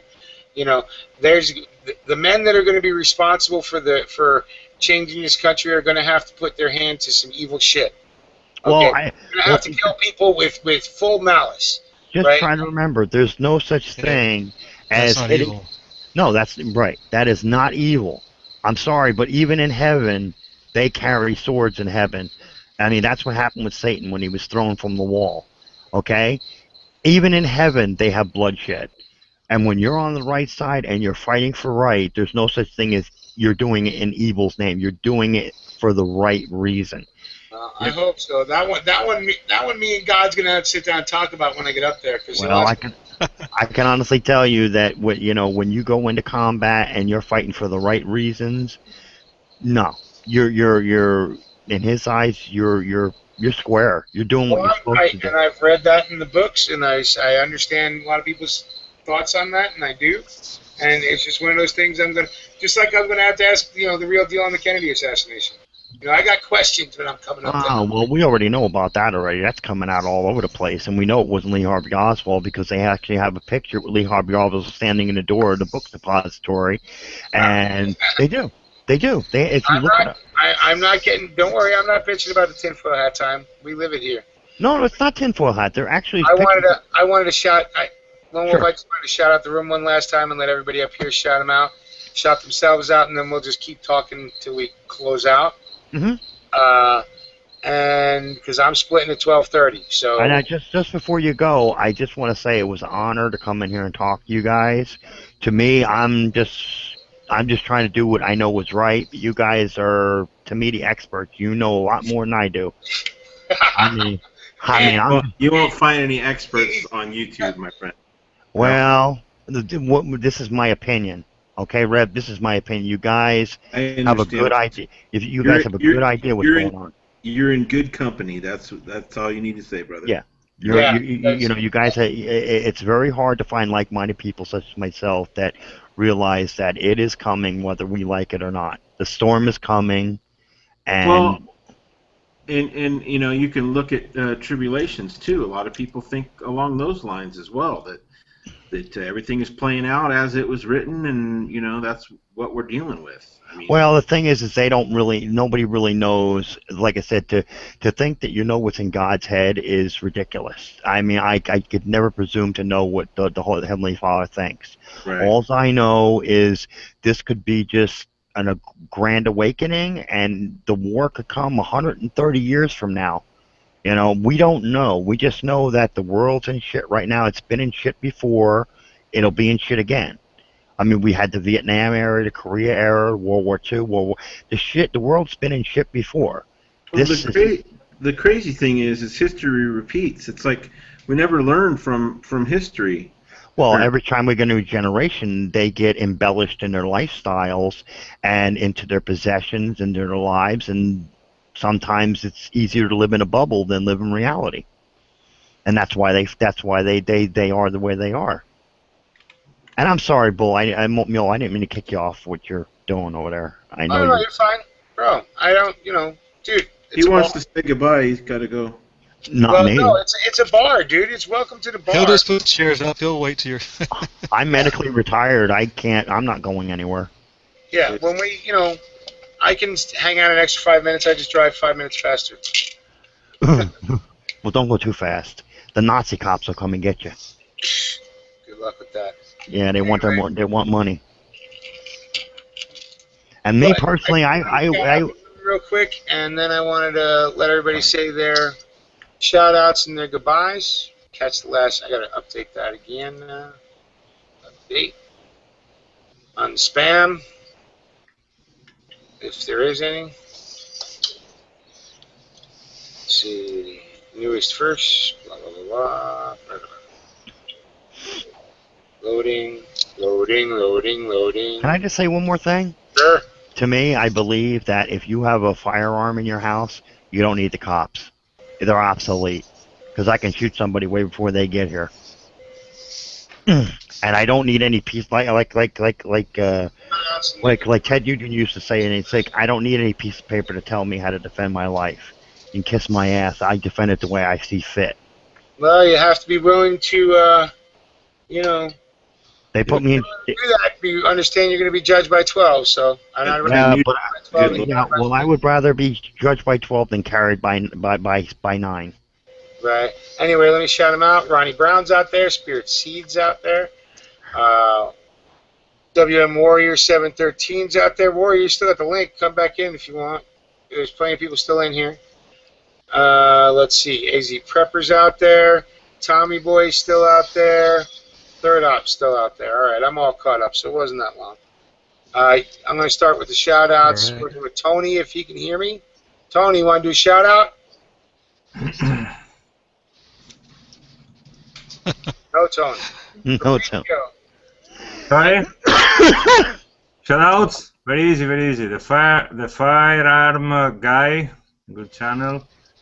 And then all my Friend or Warrior community and people. They're pretty good video once in a while. And what else? Wait a minute, what? All my Friend or Warrior, I think. Oh, all my friends are warriors? Yeah, once in a while they got some good videos. Especially Jarhead 6. Pretty cool. I like some of this video. And then 7.62 by 51 NATO channel. Cool review, gun stuff, and whatever. Right. And a certain guy called Mule Time 6, I think. I don't know.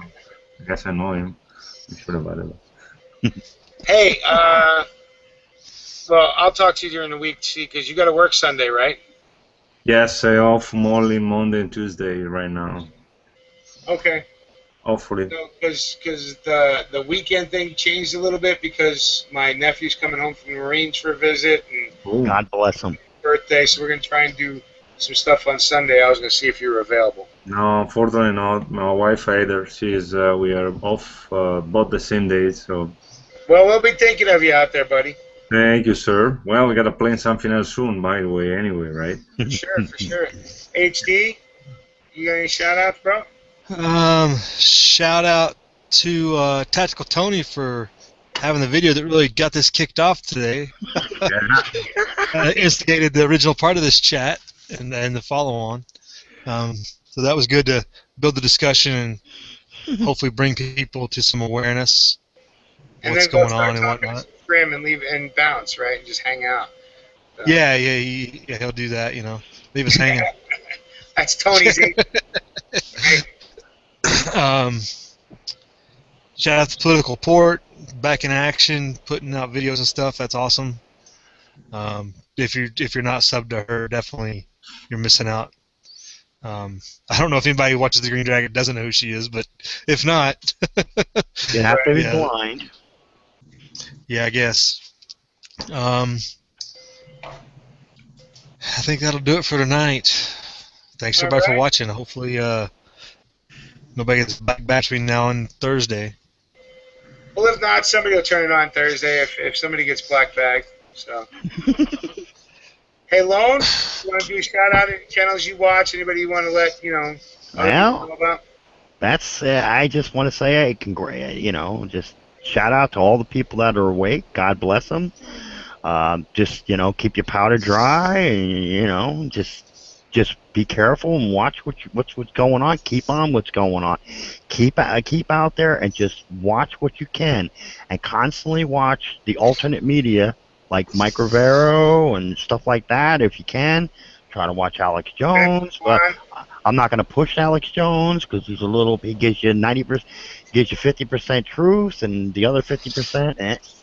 But other than that, I give all my shout-outs to all the people in here and part of the Green Dragon, and especially to Tony for getting me in here tonight, which will probably be the last time he lets me in here. Well, and Ben Swan, too. Ben Swan's a great part of the alternative media. Oh, yeah. Yeah, awesome. Well, And Josh the whole Tolley, crew- if you don't know who Josh Tolley is, but Yeah. he's on radio. The whole crew on RBN. And just Google RBN and you'll see it all there. Well, Reb, you're up to bat, buddy. I got one shout out, and that's for my buddy Wild Iron Horseman. Still Stand up, dude. And yeah. So, shout He out was to on my list when HTP missed him.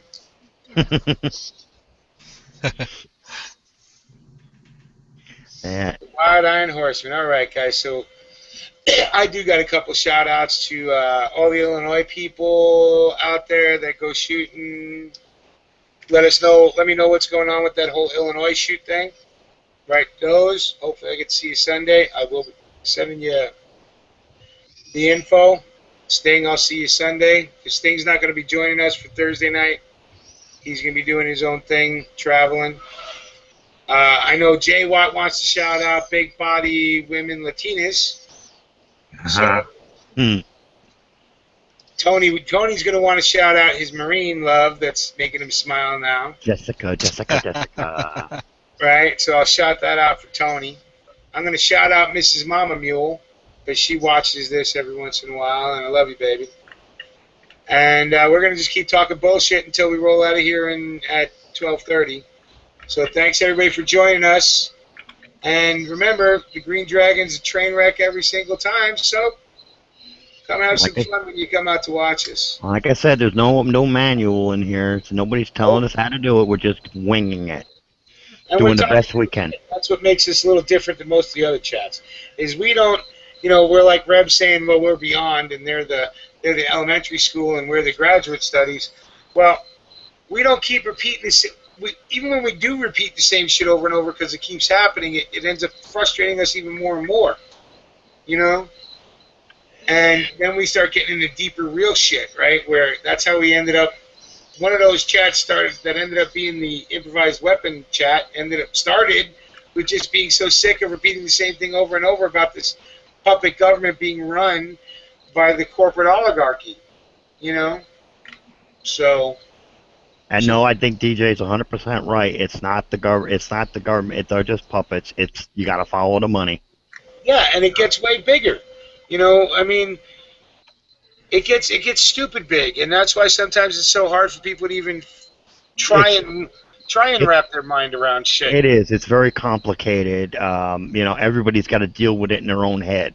Is what you have to do. But it's actually semi-simplistic, right? The people that controlled the world before the People's Revolution started with the United States wanted that power back, and they did everything in their power to get it back. even when it's, worked the system that they were within to get it back. The country ended in 1913. The country never really, you know what? When you go start looking deeper back, it never really got off the ground. Okay, the Paris Accords gave supposedly, I haven't read too deep into it because it starts getting into, even hard for my head to get around. But it turns out that the British never really lost any of their property. So. But you all have to remember too, Thomas Jefferson said it well. It's an experiment. But yeah, well, and one of the founding fathers, I think it was Franklin, that said, it's a republic if we can keep it. Well, we didn't. We didn't keep it a republic. It's not a republic anymore, and there's no representation of the people any longer, and there hasn't been for a fucking real long time. I say over 100 years.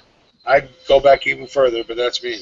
But yeah, once you started getting into certain sizes of population, it changed everything. But we want a republic back. At least some of us out here.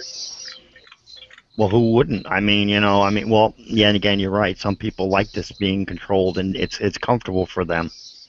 A lot of people like Uncle Sugar because he likes to play Big Daddy. Look at me. I'm on disability, and they started coming after me for this shit just because I was on here speaking my mind, and they didn't like it. And they know who my name is. It's been on here a million times. They know what my name is. I don't hide anything. I tell everybody my real name. I don't give a shit, but I blurted my name out a couple times, and that's when they say, oh, we're getting this guy, so they can do whatever they want to me. They can kill me, but they can't eat me. So that's from Italian people, because I'm Italian. Go bafangul. Yeah, that's what I say to Uncle Obama, Uncle Sugar. Bafangul. Yeah, I say fuck him too all the time. Yeah. I was like, yeah, but like I said too, you got to think about it. He got his ass shown to the door when he found out this guy. He just released 5 Taliban guys, and he found out he's a collaborator. I'm like, you got to be kidding me.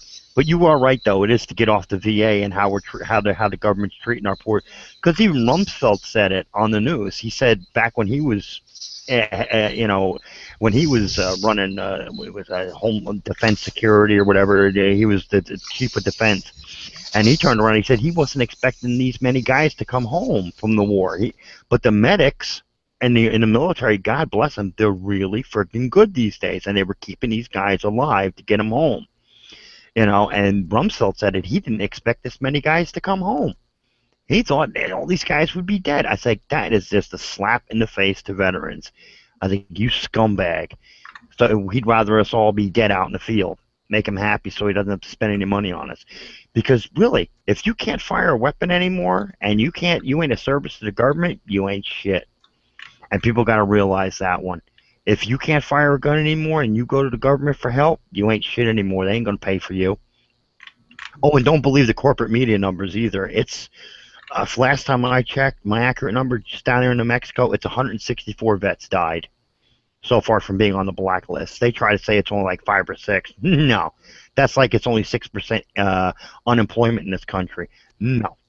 Once you actually do the real numbers on that one, and you say, well, you take out people who myself are disabled, children, people that are old and retired, and you just look at the people that are able to work and want to work, and that's only like maybe not even 70% of the country, and half of them don't have jobs.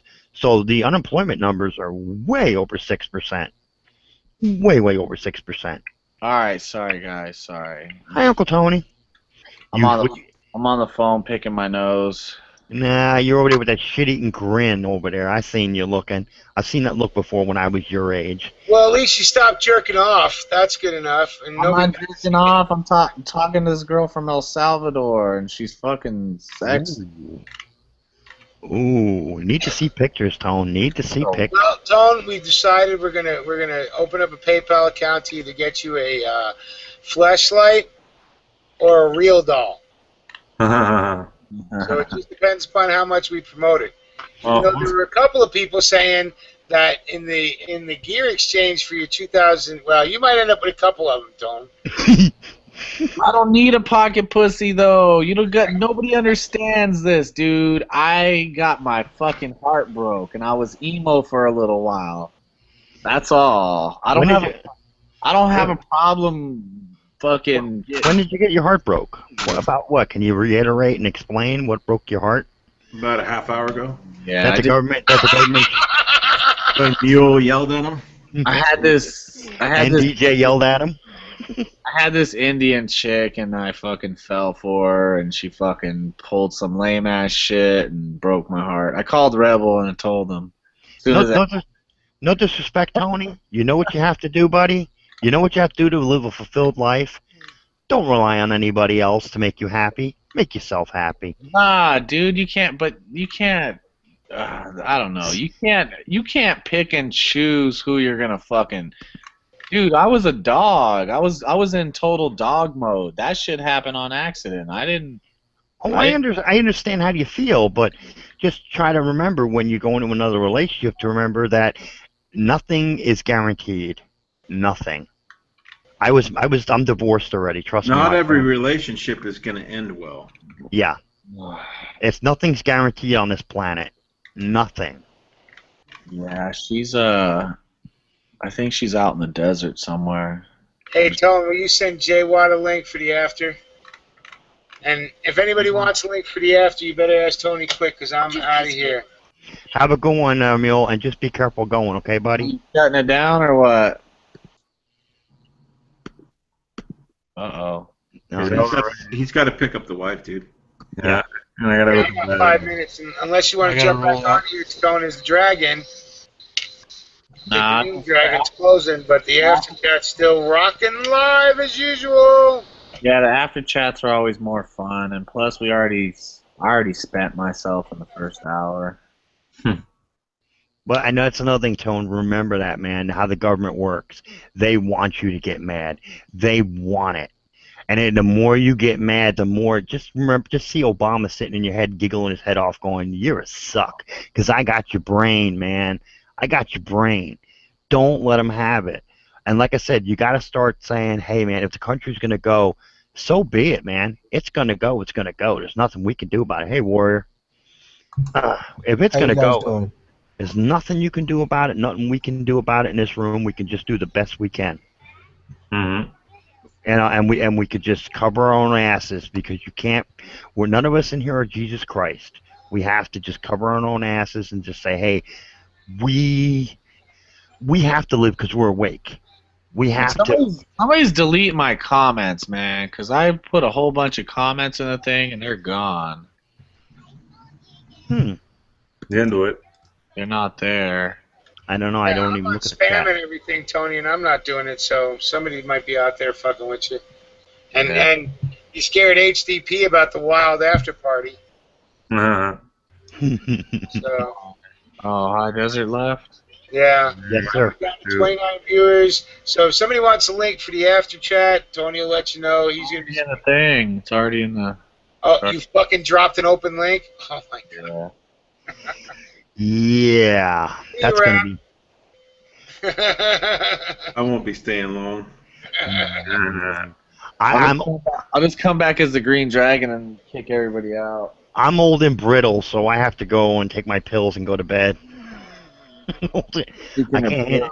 I can't take your kids anymore. Tony gets me all excited, especially when he's talking to his girlfriend. I got to sit here and imagine what she looks like.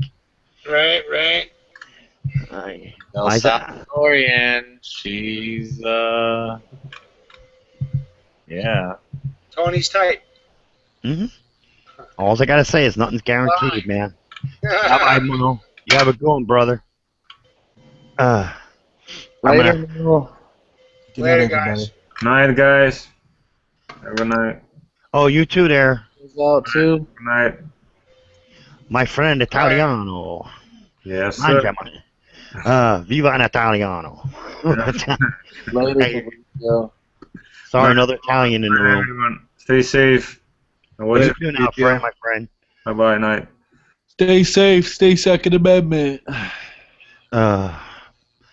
But yeah, I just try to explain to people that, I mean, nothing's guaranteed in this world, and we just got to do the best we can and not let people get on our shit.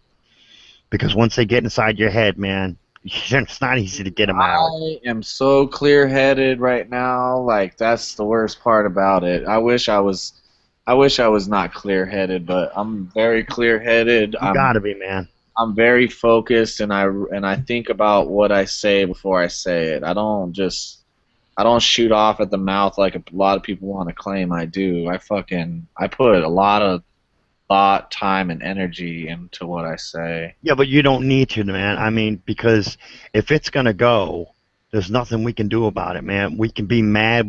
I mean, I was that way a couple weeks ago, and I couldn't sleep. I said, what am I doing? I'm getting upset like I just lost my girlfriend. I was like, what the hell? I was like, I don't care anymore. If shit's going to hit the fan, let it hit the fan. There's nothing I can do. I can only do what's humanly possible for one man, or one woman for that matter. I'm not sexist. We just do the best we can at what we got. We can't do any more than that, and no one's asking more than that. I mean, and like I said, at this point in time, going out on a suicide run or something like that is just a waste of time because... That's not what I was thinking. Oh, I know you weren't. I'm just saying for people who are thinking it and saying, well, I'm going to go out and blow this up. What's the point? That the government's just going to say you're a crazed lunatic and they're going to get everything they want because that's what they want. They want us gun people running out there in the streets going around so they can get on the news and say, see, they're all fucking crazy. See. We have to remember that our appearance comes first, that we have to let people know that, hey, look, we're not a bunch of nuts. We're not a bunch of angry, gun-toting people. We're responsible adults, and we're not going to let the government get inside my head.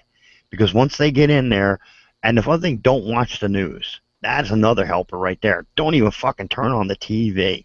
Don't even do it. I gave up the TV 6 years ago, and I haven't watched it since. Neil should stop broadcast. I don't know why he didn't stop the broadcast. Well, it's because we're still in here. I think stop the broadcast without ending the chat. It'll probably go for a couple more minutes, and then it'll drop off. Yeah. But you guys have a good night, and I thank you, Tony, for letting me in, man. It's an honor talking to you guys. I don't care what Mule says. It's still an honor to talk to you guys instead of sitting out on the outside watching.